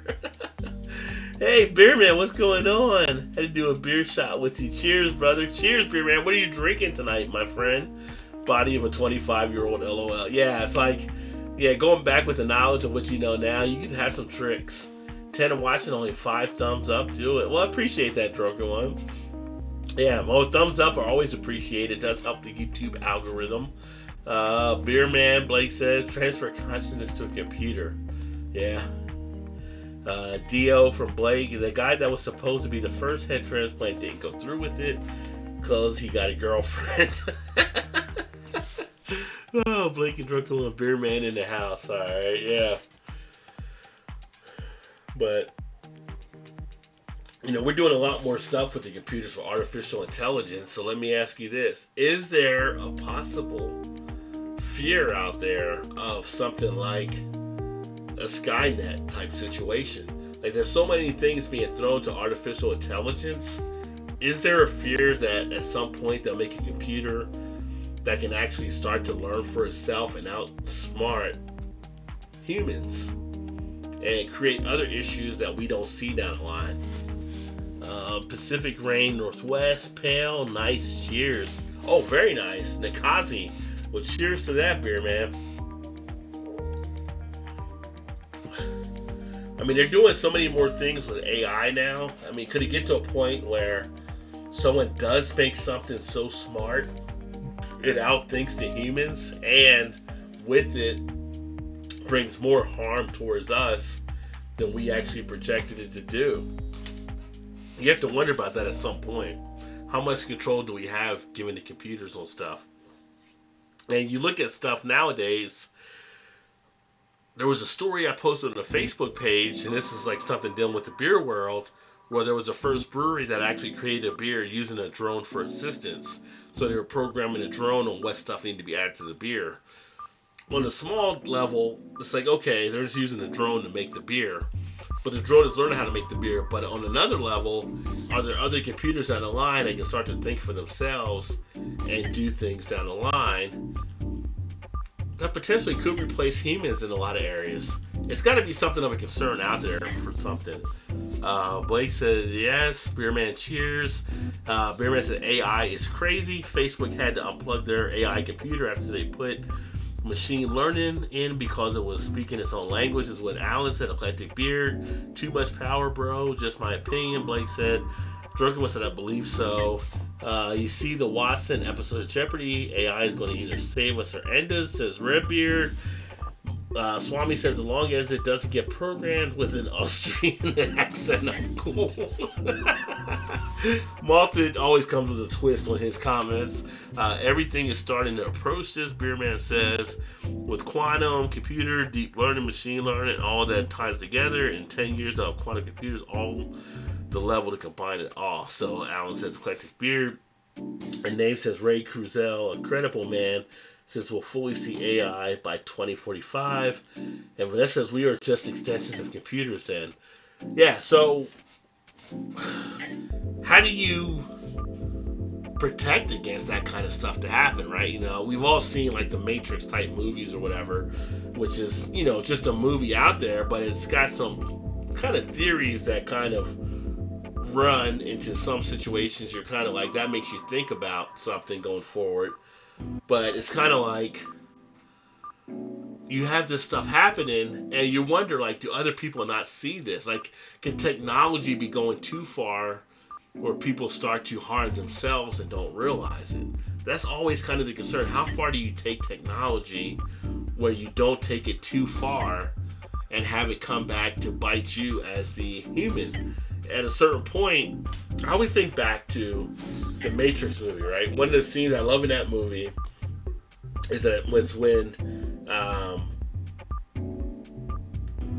Morpheus is being questioned by the agent, and he talks about seeing humans as being kind of the disease or whatever. So it is kind of like an interesting thing. Like if a computer was looking at stuff and think about all the stuff that we do to the planet and all that kind of stuff, how do we not become those type of targets if a computer was to take control? It's kind of just a weird type thing right now that I'm thinking in my mind, but it's like, how do you prevent that? How do you stop that? It's kind of like a computer is going to think logically, and it's going to put 2 + 2 = 4. And if it went back and it looked to program different things over historical context, it's kind of like, how will we not be seen as being the biggest danger? It's just one of those interesting things that, you know, pops into your head once in a while when you see stuff like that. Dave said, I agree, Alan. That's a likely scenario. Chad's list, I said, like for Rajay, we are all in the Matrix. Redbeard says, suppose an AI gets as large as the Earth. Yeah. DC has a villain like that. Yeah, it does. Is the DC villain Doomsday, I believe, for the DC villain as well. Redbeard. They're pushing the self-driving. Oh, let me go down here. My thing is trying to get straight here. They're pushing the self-driving cars. What's next? Actually, what's next, Beer Man? They actually have now self-driving trucks that are delivering goods, replacing like truck drivers out there. So they're actually testing that now. They also have self-driving, well, I say self-driving, they're trying to do drones for delivering, like for Amazon type stuff as well. So that drones will actually bring your packages. There's a lot of stuff going on right now out there in the world. The only need to stop is to go back to a time kill Elon Musk. LOL. Somebody has to build a time machine according to Swami. Oh, let me see here.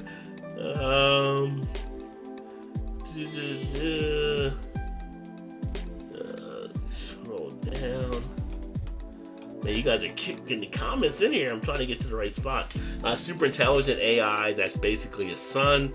Said Red Beard, worst case scenario, full AI will be the equivalent of ants to them. They won't destroy us on purpose, but we're in the way. It's an interesting point there too. Sorry, it looks like I'm yelling LOL here. Isaac Asimov wrote all of these topics in Foundation Series. I love Isaac Asimov writings. I haven't gone back and read anything in a while, but back in high school I used to read his book. I was big into a lot of the sci-fi stuff. I need to go back and read some of his writings there. Let me see here. Redbeard says, Demalted, Elon is our freaking savior. He's very anti-AI. Nave says, best case, full AI will know and comprehend game theory and work with us. Malta says, you're just hitting the keys too hard, beer man. Elon is anti-AI, but needs it because otherwise he won't get his autonomous vehicles, nor will he be able to do his taxi fleet. Good point, Alan. Good point.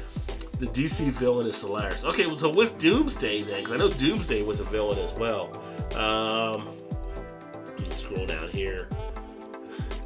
Also, farm equipment, tractors, and combines, right? They're all connected. Doomsday was the one that killed Superman. Okay, all right. So I'm more Marvel than DC, so I was off on that one there. But it's just interesting when you think of all the different things that might be out there. As we're doing more stuff, Return of a Computer, Beerman's and LOL Malted. I don't even cut on Siri. I cut Siri off on the phone. I don't have Alexa. I don't have other stuff because, like, people at the companies will tell you they're listening. You know, if you got Alexa on or Echo or whatever program it may be, they're listening at companies. At some point, it may not be a person listening, it may be a computer listening. And it's kind of like, where do we get into that kind of area where it's like too much technology is too much and it starts to harm us as for our own privacy or individuality? Just one of those things to kind of think about out there, I guess. I feel like I've been smoking weed rather than drinking beer. I'm getting these deep thoughts right now. Read them now with your knowledge over the years. Fun stuff. Yeah, I would definitely. I'd like to read some more Isaac Asimov, so I'm going to definitely try to do that here. GPS run hole digging for fences, really neat. Yeah, and it's like, and plus we got people hacking a lot of these systems and stuff too. So I was seeing a thing like, imagine you're driving down a car in your SUV and somebody just cuts it off. They have programs where they're saying hackers are cutting off people's cars when they're actually driving.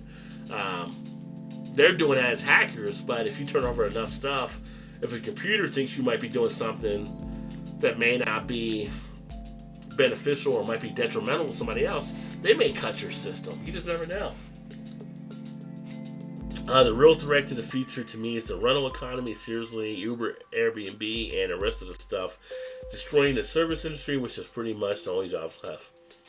So yeah, that's a good point too. I mean, there are a lot of jobs being destroyed there.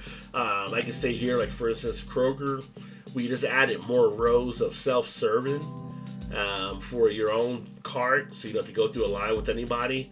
So they're starting to phase out more of the cashiers type jobs. Banks have gotten rid of tellers in some banks to have you do it all automated. A lot of stuff is being switched over. There's jobs being lost there. Blake says, yes, sir. Nate said, in my opinion, some of the better depictions of full AI and nanotech are found in Travis Taylor's series, starting with Warp Speed. Interesting. Let me write that down. Is that something, Nave, you saw on YouTube, or is that like on Netflix or anything? Or I'll Google it later. With Travis Taylor, Warp Speed.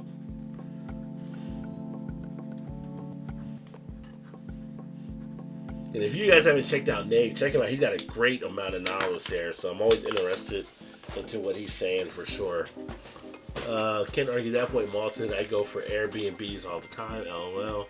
Yeah, and it's like, you know, I go to a lot of times the self-service checkouts, but at the same point, I'm going to self-service checkouts. It might cost other people's their jobs maybe, because the more people go to self-service, other people that are holding the other lines are going to lose their jobs because everybody's self-checking out now. Malton autonomy in the job sector next 10 years will be a bigger threat. The U.S. needs someone with some sense. Enter Yang because there are a lot of jobs in construction, trucking, and service. Yang has got a lot of great points, and I don't know if he's getting a full fair look because he's outside the system, but Yang does hit on a lot of areas, and I do appreciate and like Yang from the aspect of him being so involved in STEM and coming from that scientific angle and logical angle on a lot of things. Redbeard said I got held up in line for like 10 minutes because some old lady didn't know how lotto tickets work. No problem with self-checkouts over here. You know, that's the thing. Like, I go to some self-checkouts because I don't want to deal with the human exposure sometimes or the length of time to get something worked out. But at the same point, you know, we take that as a convenience, but does it count against us somewhere? Accounting, paralegal, etc. That will lose to a loss of a ton of jobs, with people being underqualified for the jobs that they would get maintained and what took their jobs. And the Malta says, y'all know who I love, but I won't mention it just in case Thrash Metal's here. I know who you love, and actually, he was somebody I actually, you know, that was the guy back in 2016. There was a thing you could do online on your issues, and it would tell you who best you aligned with, right? So, to Swami, I mean, when I did it, most of my stuff, and it wasn't 100%, it was like 68% aligned to Bernie, which was kind of funny. And then I had like 40% aligned to like Hillary, but like 36 aligned to like Rand Paul. So depending on the issues that you're looking at, you know, nothing wrong with that. You're not going to get thrown out or anything. So, I mean, I know you're a Bernie fan, so you're good to go. STEM is vitally important. I agree. And I wish that, you know, they're doing more stuff with STEM. I wish there was more stuff they were doing with STEM. And Alan agrees too. STEM is crucial. Blake says smoke weed every day. So I should say like a Dr. Dre. Was it Dr. Dre just smoke weed every day? That was Nate Dogg. I teach the M in STEM. So yeah, so Vanessa's very big into mathematics as well. The rest is a Blake. Well, duh. Yeah, Blake and Redbeard could have a smoke out video at some point. See who has the better lungs. But yeah, so that's like an area where more people can be involved in as a STEM. I think that's the future, you know, being involved in that area. And I like when I see more people involved in the schools and things like that, where they're getting more of the kids involved in STEM, because that is the future for a lot of the stuff. And you build on that. You build on the science. You build on the math. You build on those type of things. So we should definitely be pushing that route. Drunken one says LOL. Drunken one, are you still making jerky down there, by the way? Are you going to be doing jerky again?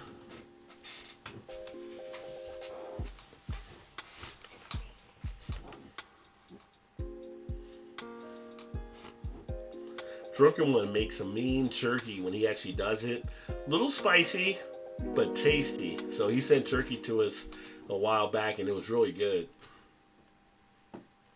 I stopped smoking weed years ago. I prefer edibles. Some people do prefer edibles. Funny thing with edibles, from what I heard from other people, is like they eat them, they don't realize it takes a while for them to settle in. So they eat them and they say, well, nothing's happening. So they eat more and they eat more and they eat more. And then about 30 minutes later, they get slammed on them. Ever watch those old Cheech and Chong movies? I never thought they were funny. That was real life. Yeah, I used to watch like Up in Smoke. I used to love Cheech and Chong movies back in the day. Why didn't you think they were ever funny though? Having fun with the third printing world. My classes on the hybrid cube or monkeys is fun. Having for a while. Was that the Cheech and Chong stroking one? Advancements in tech are what's going to keep us alive. Anyone denies it probably also wants a bunch of that super sweet clean coal. No, I agree. Advancements in tech are going to keep us alive. It's just how much tech. Oh, it's a joke, right? Oh, okay. I was wondering, like, how do you not like the old Cheech and Chong stuff? No, tech advancements in tech are It's just how much do you go where it becomes not a benefit, but maybe a detriment at some point. That's the only question. Microdosing says Swami. I need to get on Swami's show again at some point. Malton of Montreal, he does a lot of the whiskey stuff, but he does the beer once in a while too. So if you guys haven't checked him out up again, if you haven't checked out Redbeard does a lot of beer reviews. He does some gaming videos as well. Drunken One always does some good things too. Home brewing. I don't know, you're probably a month or two away before doing some of your garden videos, Drunken One, but he does like stuff where he does the garden type things too. Like I said, he makes a mean jerky, so good guy there. Science technology does keep us alive, hence I am here writing this today. Right, so there's no doubt that science technology comes into play hugely. It's just, where do you draw the line if you draw a line? Can it be too much at a certain point where it becomes a negative type situation? I don't know. I'm just throwing it out there. I'm always big into enjoying a lot of the science and a lot of the technology. I like seeing the stuff that we're progressing to. I feel like I'm actually, for me, being Generation X, I feel like I lived in a good time where I've seen so many different strides in technology from different areas and different things, that technology improvement is always going to be a part of optimism for me. But you do have to worry, though, if you end up going too far at a certain point. Love you too, brother, and you're welcome. The shout outs, I love giving the shout outs. I love getting people to support each other. One thing that people don't understand about YouTube is a social platform, just like Facebook and Twitter. And if we're not supporting each other, then who's going to support each other, right? So if we're not doing it, then who will?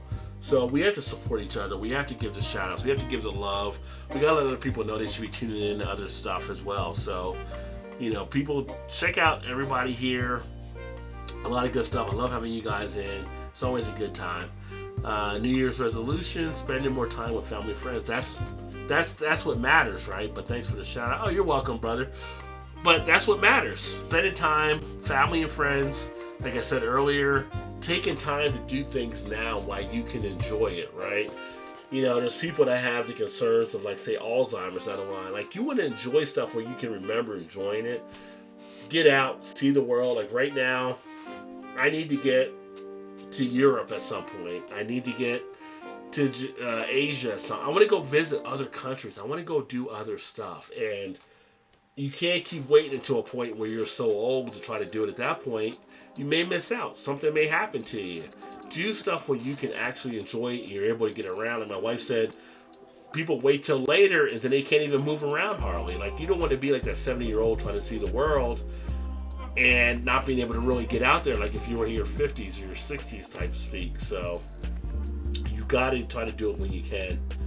Let me see here. Oh, hold on one second. I slid down a little bit on the comments.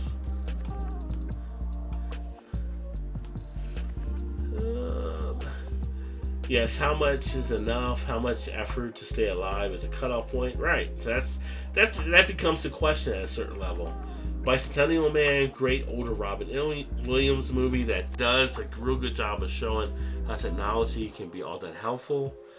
Building communities even when you disagree with one another. Well, Nave, you're right on right there. I mean, if only, right, like the people in our Congress can do that, right? Like, there's issues that we have in the whole political type landscape, but at the same point, there should be a level of people wanting to do the greater good, or so to speak. So, yeah, I definitely agree there. Plus, I've done my job. I pissed off the entire internet at least 4 times. Well, some of us got a talent, Swami, that's for sure. Spend some time this way. Malton of Montreal, I love to make you cringe with crazy beers as you make me die with crazy whiskey. But Stout was a great movie, a great twist on the old Pinocchio story. Robin Williams deserved an Oscar, in my opinion. Yeah, that was a great movie. Stuff happens, perseverance. Well, you got to definitely work through things, persevere. We're all thrown different situations in our lives, and it's a matter of how we actually overcome those situations, right? So, at the same point, we also have to be cognizant of other situations that happen to other people that may not affect us directly, but indirectly it may down the line as well. That's why it's kind of like when you see things happen, there's a point where people get involved, even though it doesn't directly impact them. There's other people involved that indirectly. Like if you don't take time to worry about some of the other stuff happening, then that other stuff happening may affect you at some point later down the line too.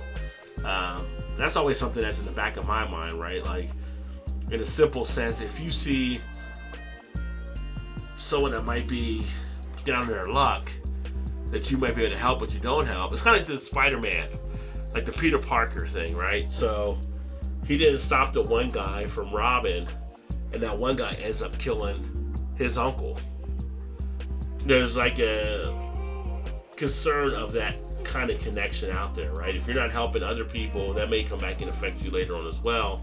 So we can't be too distant of individuals to not realize that about our community or our society together.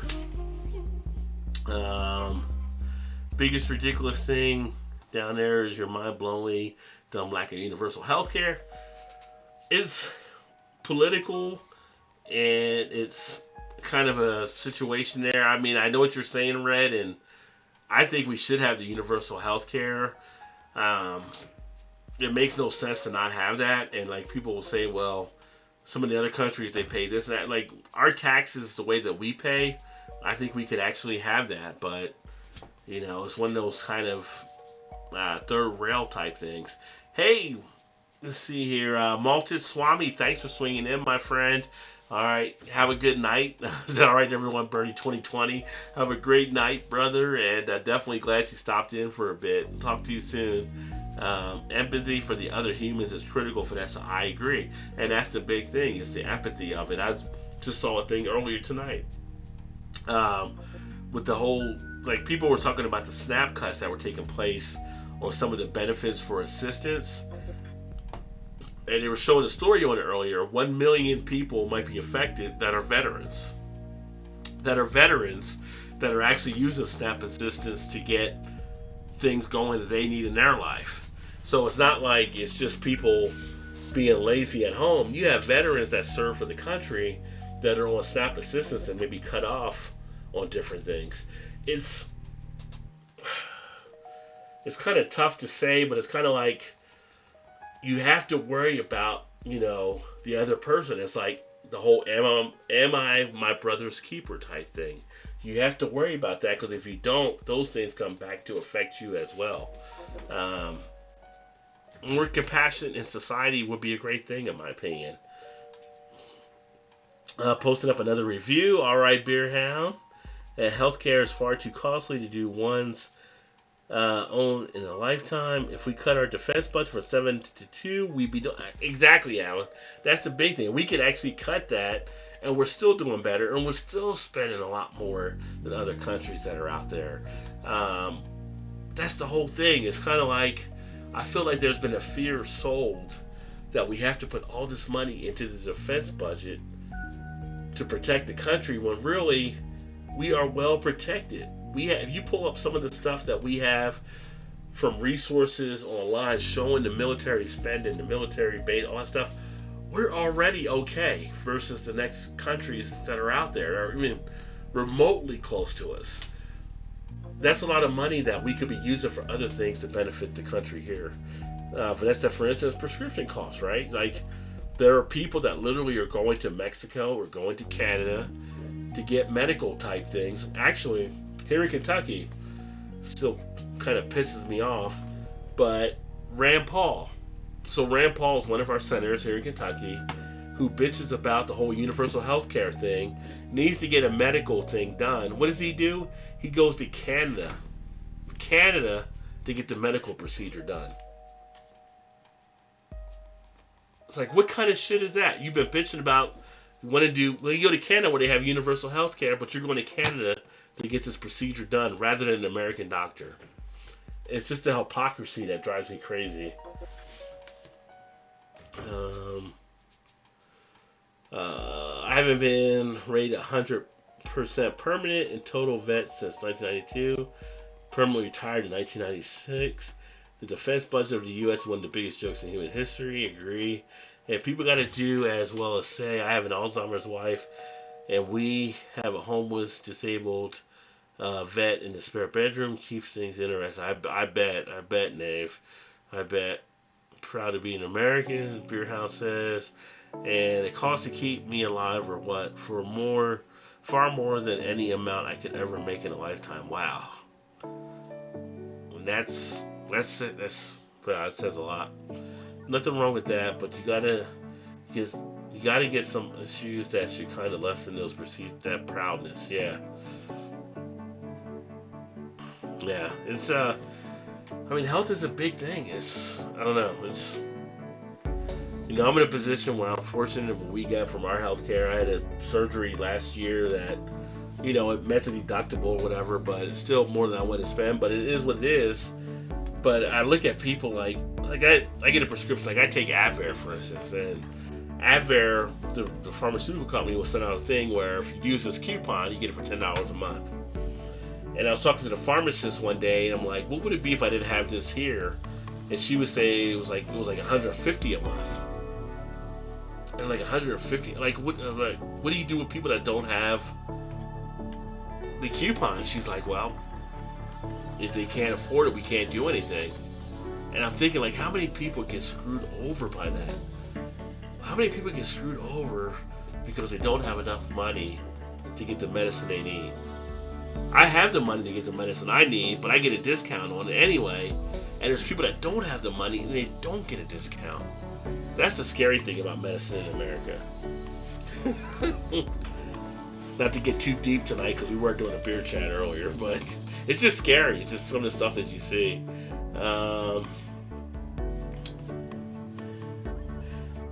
Bear Beer said, you be in the country, not you personally. LOL.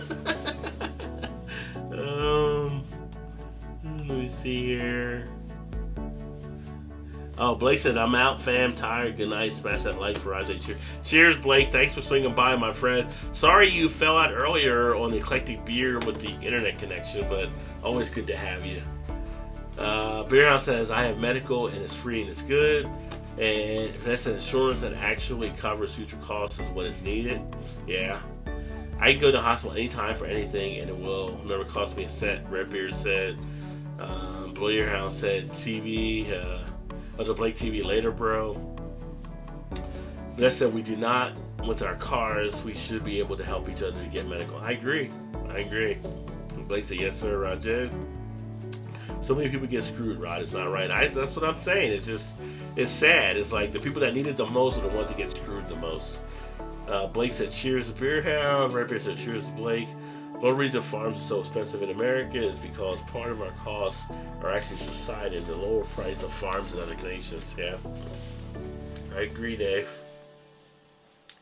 I just tried a drug the first 2 years to test for one. On my medical conditions, it was $1,500. They did not. Wow, that's incredible. That is incredible. It just sucks. I don't know. Like I said, I wasn't trying to make it a bummer type chat towards the end, but it just sucks as you look at some of these things that are out there. I just feel like we got to do better. We got to do better. I saw that story earlier tonight about some of the veterans getting benefits cut, and I was like, that's not right. I see other people getting affected. You hear stuff about the economy, and the economy is doing good. I can tell you, I work in the financial area. My 401k has been doing good, but when you see stuff like where 50% of households don't get to really partake in the 401k type stuff, like they're not getting any benefit from it. It's a mixed feeling. It's just kind of like things have to get better. Better insurance off the record than on the record. And the funny thing with the insurance, right? So some doctors, they will actually ask you how much you can pay and have you pay in cash rather than turn it into insurance because they can give you a better deal. Which to me is kind of weird as well too. It's like you should be able to use your insurance, but for some it works out better.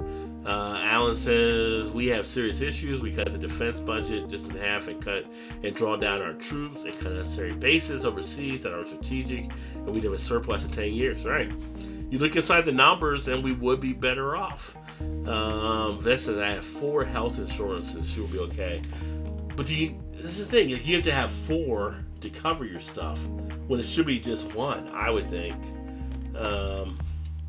Redbeard, the name, then why is medication like 5,000 more percent expensive in the U.S.? It's been an interesting chat, Rod. You done good. Well, thanks, Nave. I appreciate it. Hey, Nave, I always appreciate you coming on. I appreciate the knowledge you always share for sure. Always welcome. Always love having you, my friend. Redbeard, our prices are used to sometimes lower costs than many other nations. Pharmaceutical system down there is one of the most screwed up things that currently exists on the planet. My med price list is astronomical, hence my questions above earlier. What U.S. cutoff point and when and why? The name that doesn't justify screwing over your own people. That it is, Redbeard. I agree, Redbeard. So yeah, so it's not like Dave's arguing with you. It's just the system that we have. It's got to be a better system. It's got to be a better way. It's kind of like, I don't know. It's like, how do people not see that? I've been working under the table, so I qualify for the freebies, and the freebies are better than the company's insurance. What the fuck? Exactly. Beerhound, that is the point exactly. You're going under the table, and you're better off than if you were having it legitimately the other way. That is an issue. Thank you. I just know about enough to get myself... You know, Dave, I say the same things all the time. I know just enough to get myself in trouble. Cheers, brother. It was great having you, my friend. Yeah, that's the issue with everything. It's kind of like if you can't legitimately handle it and you're better off under the table, then what are we doing as a country? What are we doing out there? I don't know. And it's... We go into 2020. We're in an election year. I don't know. I don't know if there's anything enough being offered from the other side as well. If you don't know, I'm an independent. I can't subscribe to either party because I think both parties have their own issues. But I feel a lot of times you're flipping the same coin. It's like Two-Face and Batman. You're flipping the same coin, and you're always going to come up heads. Workers are not treated as well as people that don't work. Yeah. Somehow I think the Knave is being modest. He may be, but the Knave is always solid out. I love having that Knave on here. I love the knowledge he has and stuff, and that's how we get better as a people, by having these conversations and being able to pick up knowledge from others. So I always appreciate the Knave. There are a bunch of countries out there that can be an example for the U.S. to follow. It's so very effed up that it hasn't happened yet. Yeah, well, yeah.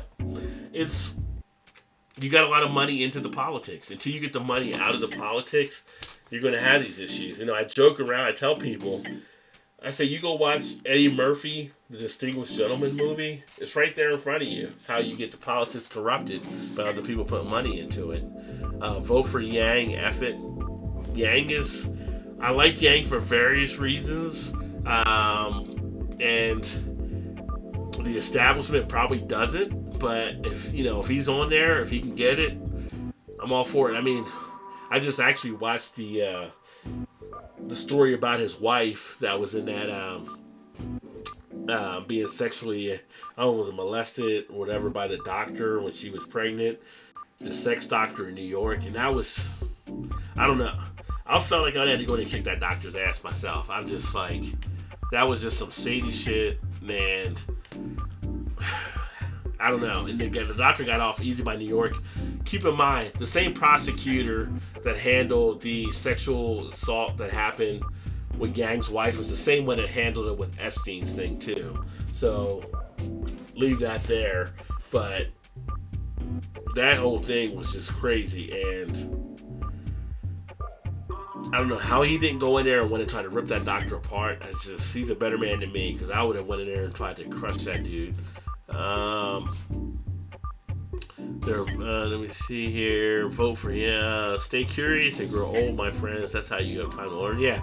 Well, you know what, Dave? One thing I always say is like, I've been able to grow under no matter who was in office at the time.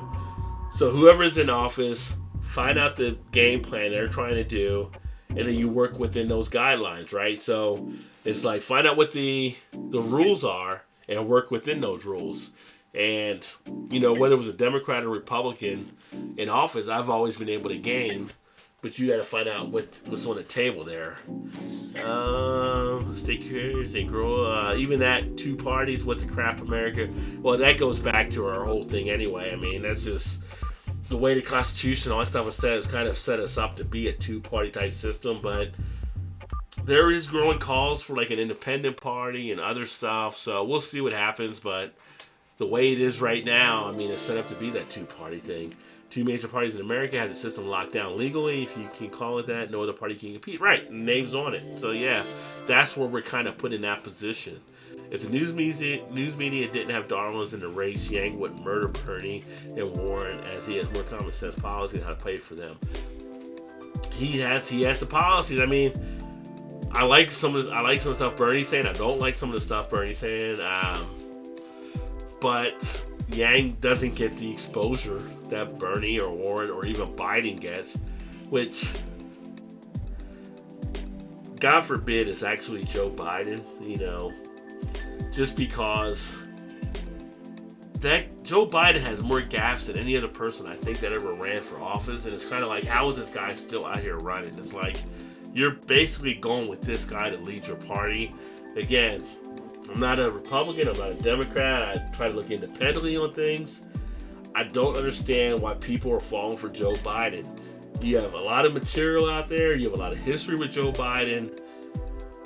He's the same old Washington. I don't know why you're going with him. I mean, if you're going with him just because you want somebody to beat Trump or whatever, but Joe Biden does not bring anything to the table in my mind. He's just not, he doesn't. I'm sorry, he just doesn't. I'm not a Democrat, but I do like Yang. Constitutional amendment to prevent gerrymandering. That is a huge key, Vanessa. If there was a way to get back and to break up the gerrymandering, that would be huge. Because that is actually what actually caused a lot of the issues we're dealing with now. How is Biden a front runner? DNC, you gotta check with them on that creepy Uncle Joe. Biden has more old guy brain issues than anyone ever. Hello. Yeah, it's almost like, it's gonna sound bad, but it's almost like you're betting on Ernest goes to camp, right? Like Joe is not someone I don't think I would want to depend on down the line. Yeah, he has government experience, but in what capacity type thing? It's kind of like, it's like he's there because he represents the old guard. He's not there to bring any other type of stuff. He's there to say, hey, well, I can do what we did before. Well, what we did before didn't fully work for a lot of people either. It's just like, oh God, it's like, what are you gonna do with Biden? I don't know. I like Yang more than Trump, but Trump's business is working. He just needs to get off Twitter and quit being a comedian. Well, Trump has some issues. Like, one of the things that we look at in the financial world, for instance, is that presidents don't really have as much of an effect on financial markets as a lot of people think. Policies will have an effect. Some of the deregulation has an effect, but what the market really likes is having certainty. So the market figures in a lot of the stuff with Trump, knowing he's going to do a certain thing.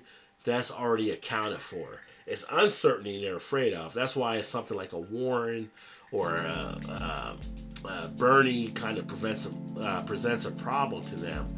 Trump, they kind of know what they're getting there, but the markets are still roaring. The markets were roaring before Trump got in under Obama, though, too. So whether you want to credit it to Trump doing stuff or Obama kind of on the tail end type stuff, markets are already going because the markets already knew what was in effect. It's the uncertainty that causes control. But here's the thing. Read a report earlier today. Over 50% of the people don't even participate in the returns that are taking place in the market. A lot of people don't have 401ks or IRAs from research that have been done. So for them, they're not seeing possibly some of the market results. They're also in a situation where they're working 2.5 jobs to try to hold it down, and those jobs don't have like 401k type exposure. So it's a mixed bag of stuff out there. One of the first things I learned in statistics when I was in college is any chart you actually get, you have to actually understand.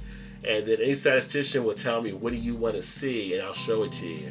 Because they can always flip charts around to make it look like things are good when they may not be. So that's just part of some of the stuff you have to worry about there. Hey, what's happening, Paul? Cheers, brother. Good to see you, my friend. Hopefully all is well. Hopefully you got your truck back since the last time I spoke with you, because I know you were getting that taken care of as well.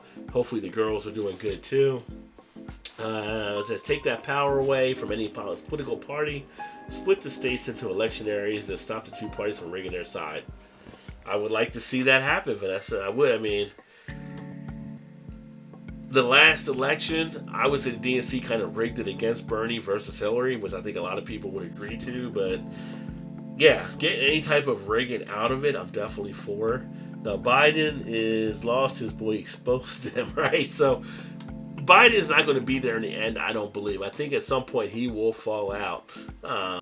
There's just too much out there with Biden. You have a lot of baggage. Anytime you bring baggage into an election, it's going to cost you at some point. Drunken One says, hey to Paul. True, that is true. All of the speculation affect beer. I'll say, yeah, so it's all that stuff matters and stuff. And the problem we have as a society is that our society is very headline driven.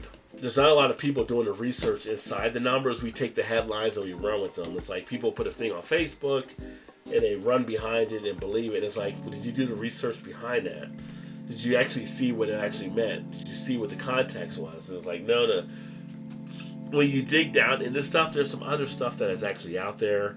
This whole thing with the impeachment thing that takes place this week, I don't know. I feel like there's some stuff there, but it's not enough that's going to really change anything from what they actually have. I've always felt like there was always a concern around the impeachment and dealing with the emoluments clause. I felt like we were looking at an Al Capone situation, if you think of the Untouchables, where the most obvious thing was that I've never seen where Trump had disassociated himself fully from some of the contracts he had from foreign interference possibly, or money coming in where he could be influenced. So to me, the emoluments was always the main thing that was a concern. But I feel like the Democrats have kind of flubbed it around all these other areas that they're going to end up not looking good either when this whole thing is done as well. So it'll be interesting over the next couple of weeks what ends up happening. But I think the whole thing with the Ukraine thing, I don't know. The Ukraine president said this didn't happen or whatever, but at the same point, if you're being told to say something so you get your money, I mean, do you really argue with it? I don't know. I'm just saying. I don't know. It's all kind of interesting. So these next 2 weeks will be interesting. So far, the markets have been okay with it. It hasn't responded negatively in any way. It's kind of figured it in. Maybe it's just a bunch of ado about nothing. So we'll see what happens. How dare you skip my tasty white fingers comment, Super Joe? I didn't see that one, Redbeard. I apologize, my friend. I didn't see your tasty white fingers comment. It boils down to who has the real skivvy, who you can trust, right? Yeah, exactly. It's all this stuff is presented. I was just recently called for grand jury duty. I didn't get the grand jury duty, but at the same point, it's kind of like if you were on a grand jury, it's a matter of presenting the evidence, Beerhound, and what you believe from that evidence, whether or not it should go forward or not. So yeah, it's a matter of trust right now. So do you believe what Pelosi and the Democrats are presenting, or do you believe what Trump and his crew are presenting? It'll be an interesting type thing over the next couple of days. I think the thing that'll come up to play is if the Republicans don't allow any witnesses, which some of the Republicans are asking for witnesses now, that'll be kind of interesting. But I think, if you get stuff out there and people prove that nothing really ever happened, you move on. So it's an interesting thing. It's kind of like it's in a situation unprecedented that we're actually looking at here, because it's not like Bill Clinton where he had the perjury type accusation, or like Andrew Johnson his thing, or Nixon before he resigned. It's different. It's kind of like there's no one really having a major crime type thing, and we're kind of in maybe that misdemeanor type feel possibly. So it'll be interesting to see. I like Trump and Yang so far, but it might be fart in the wind too. LOL. Well, Trump and Yang are two different people for sure, but I don't know. I mean, I'm not a huge fan of Trump, so to speak, for various reasons, but at the same point, I can't say like I haven't benefited from some stuff that Trump has done too. Um, I think Yang offers some nice opportunities. I look at Yang and stuff he wants to do with the universal credit, which I think is huge. We've seen like in California where they've done that in areas. We've seen like in Alaska where they get income off the pipeline. There's some benefits to that. So it'll be interesting to see. I feel like Bernie is the one that could truly make more awesome change out there. Too many corporations that must have power in the guard. I think Bernie could, Red, but here's the thing. Bernie has to get it done, and unless the Congress shifts, he's going to have trouble getting it done, just like when Obama was in office, right? And the way things, going back to Vanessa's point, are gerrymandered, it makes it hard because most likely Republicans are going to still hold a lot of the districts that Bernie will be going against. So Bernie getting in is no guarantee that anything will actually get done either. He'll have, maybe executive orders he can do for some things, but there's no guarantee he'll get a lot of that stuff done that he may want to do. I mean, that's just the way it works. I mean, he's got to be able to work with Congress and stuff like that. The more interesting thing in 2020 will be, I think, more how many of the senators get reelected in states. But I can tell you right here in Kentucky, Mitch is actually under fire from the Democratic candidate. We're looking to run against him as well. So if some of the Republicans don't hold the spots in 2020, that's where it gets really interesting. Trump and Bernie in the finals, I believe. It could be. It could be Trump and Bernie. I can see if Biden falls out, you got Bernie, you got Warren. One of them has to fall out. Whoever falls out between those two, the other one is getting their votes. So if Warren goes out, then Bernie's getting it. After this last thing with the whole he said, she said situation, it looks like more people are siding with Bernie on that. So that could lead to Bernie getting some more of the Warren type back in as well. Coming back to the gerrymander stupid two-party system, you're screwed. Oh, wow. Yeah, we may be, Red. We may be for sure getting screwed on that part of it, but it'll be interesting. It'll be interesting from the aspect of being here, but from people outside of America, it should be interesting as well because of the foothold America has in the world and other countries as they relate to it. So if things aren't a certain way, Canada, Mexico, Germany, and all the other countries are tied into how America actually goes. So indirectly, you guys got skin in the game too. So we'll see what happens. I think overall between the two, it's not as bad as a doomsday type scenario out there as some people try to paint, but it's going to be interesting. It'll be interesting. Bernie is as crazy as Trump, so Well, you got two old men. Beer Hound, and they have their beliefs on stuff. So it'll be interesting. Like I said, for me, it's like, okay, tell me who's president, what's their game plan, and then I'll go ahead and worry about me on how to work under their game plan. That's what's always worked. I've made money under Reagan. I made money under Clinton. Made money under W. I made money under Obama. So it's all about who's in charge and what I need to do to survive under them. All politics are local anyway, so it's kind of like what your local thing's going to be doing as well. Bernie is insane. He wants to give away more than Warren and the rest of the crowd. I don't know. I mean, the thing is, like, you look at the school education and college, up into the 70s, there were a lot of schools that actually were free for college for students because of the land grant situations. So it's not like it's fully a new idea. There's some other stuff that might be out there that might cause a concern. Um, so that's going to be, what we see what happen. But I think a lot of the plans that are out there, it depends on what you're believing and which way they can actually go. But I think some of the plans out there can be sound as well. Random thing to get comments going. I got a new kitten today. He's gray with white paws, a little wet around the neck. I need name suggestions. So Redbeard needs you to help him name his cat. That is actually gray with white paws and a little white around the neck. Beer House, I love Reagan. I wasn't a big fan of Reagan Beer Hound, and there were some reasons to it. Well, one, he had some racist type things that took place, but two, it's kind of like he actually says some stuff like people say Reagan because he did the tax cuts, but what people don't realize, Reagan did tax cuts, but then he raised taxes later on as well because he realized what he actually needed to do from the cuts. I look at Reagan as just another political figurehead. I mean, he was in a position, he did what he did. Depending on where you were, you may have benefited from the stock market, but by 87, you might have took a hit in the stock market when the market took that hit. So, Redbeard, he has shown no ways to pay for them is the problem.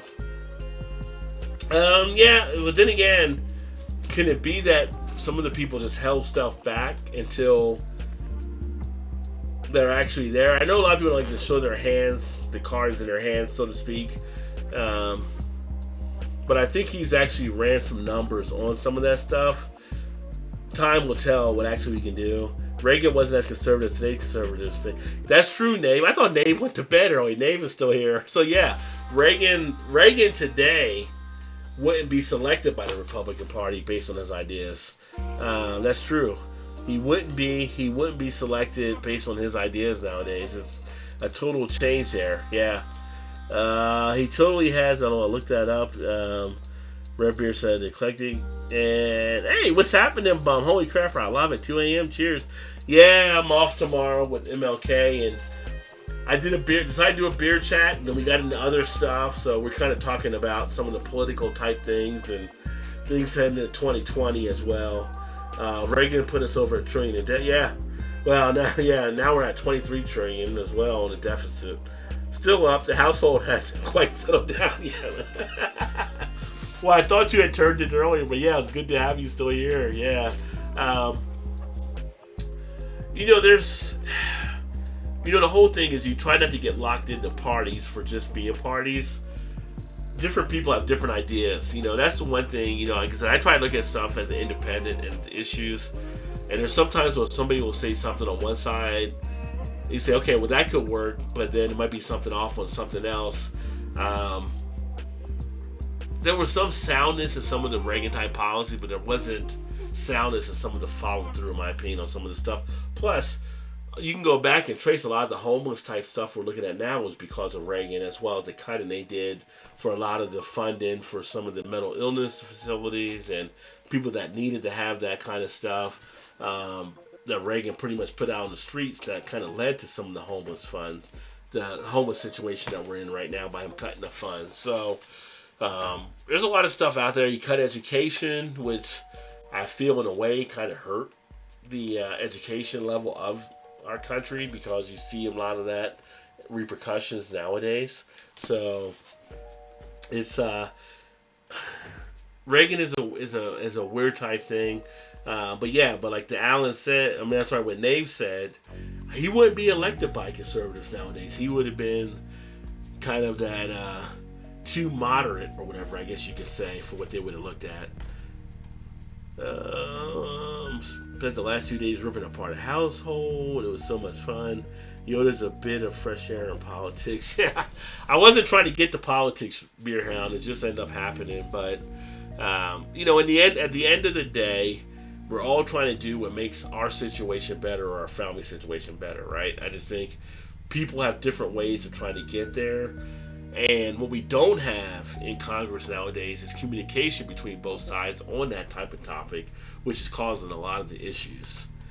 I don't fit in anyone's political or social boxes. That's why YouTube kept banning my old accounts. Well, the one time I might have had it come out. Well, no, I mean, I don't like fitting in people's boxes myself, Dave. I like to be outside of it, you know. The old saying, like, you know, eagles fly alone, right? So you want to be able to have your own ideas and express your ideas, not be the one following, being able to stand. Like, sometimes to show your strength, you have to stand alone at certain times. Um, that's just the way it is. But I think at a point, there's a lot of stuff that's being missed because we're becoming so this side or that side end game type society that people are missing that. You know, we don't have to fully agree on everything, but there's some common ground that's in there as well. And if everybody's trying to play it for an end game, we'll never solve all the issues. Some of us need civil discourse sometimes, right? Yeah, there are no boxes. I feel like the comments with swears are being filtered. Fix your crap, lol. I don't know if things are being. I'm actually on OBS, so I don't know if things are being done on the chat or whatever, because I'm not actually in the chat screen. I think sometimes the bots might be shutting stuff down as well. But you know, the big thing is if more people just communicated like we're communicating, and the people that we send into DC had open discussions, I think we'd be in a better spot. That's all I'm saying. Overall, you got to have these discussions. Even when Reagan was president, even though Tip O'Neill didn't agree with them on a lot of stuff, they had an open forum for discussion.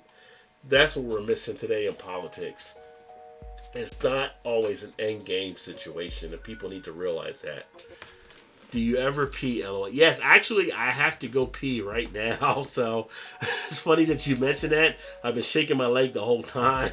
But I'm going to go ahead and shut this down. It's like 2:05 a.m. And I do need to go pee and then finish this beer and then go to bed and then get up tomorrow and do whatever I need to do because I'm off tomorrow. And then I'll probably live stream again. But a zero-sum game is a political path to fame. I agree, Nave. I agree. 100%. And that's the issue that we're running into because people are playing a zero-sum game. And it's killing it. It's splitting the country more than it needs to be split. It's just like, you need to have these discussions. And it's kind of like, why, if everyday people like us can have these discussions, why can't Congress? Why can't the senators? Why can't the congressmen? Why can't the president sit down and have these discussions? You may not agree with that person, but have the discussion. Find out what the perception is taking place so you can fix the problems out there. Without that, you can't solve anything. So hopefully at some point they will. I don't know if it'll happen this week. It'll be interesting to see. I think Tuesday is when they're going to be starting the whole trial type stuff. But, you know, it's scary at a point, but it's kind of like tomorrow. I'm hoping nothing happens. If you guys aren't aware, but like in Virginia, they had the whole thing down there with the gun type stuff because there was threats. They've arrested like 7 people already coming in. Hopefully it's a peaceful protest. If there's anybody anti-protesting, hopefully it's peaceful there as well. Although I don't know why you would anti-protest MLK. But anyway, all eyes will be on Virginia tomorrow. And hopefully things come out well. I mean, we got to get better as a society. And I'll just leave it as that. But that being said, thanks for everybody that tuned in. Definitely appreciate all you guys and love you guys for jumping in and having a great discussion. And hopefully I didn't sound too crazy. I love the sounding board. Hopefully you felt like you had a sounding board and we can make America a much better place. I'm going to go ahead and finish this beer, jump in bed, relax, chill. Look forward to catching you guys soon. Keep drinking those good craft beers. Thanks to everyone there. Thanks, Drunken One, as always. Beer Hound, Red Beer, Vanessa, The Knave, Eclectic Beard. Everybody that joined in tonight, it was a blast. I will look forward to catching you guys tomorrow. And keep drinking those good craft beers. Remember, there's always time. Get your beer on. Cheers, everybody. Oh, you didn't know? Your ass better come.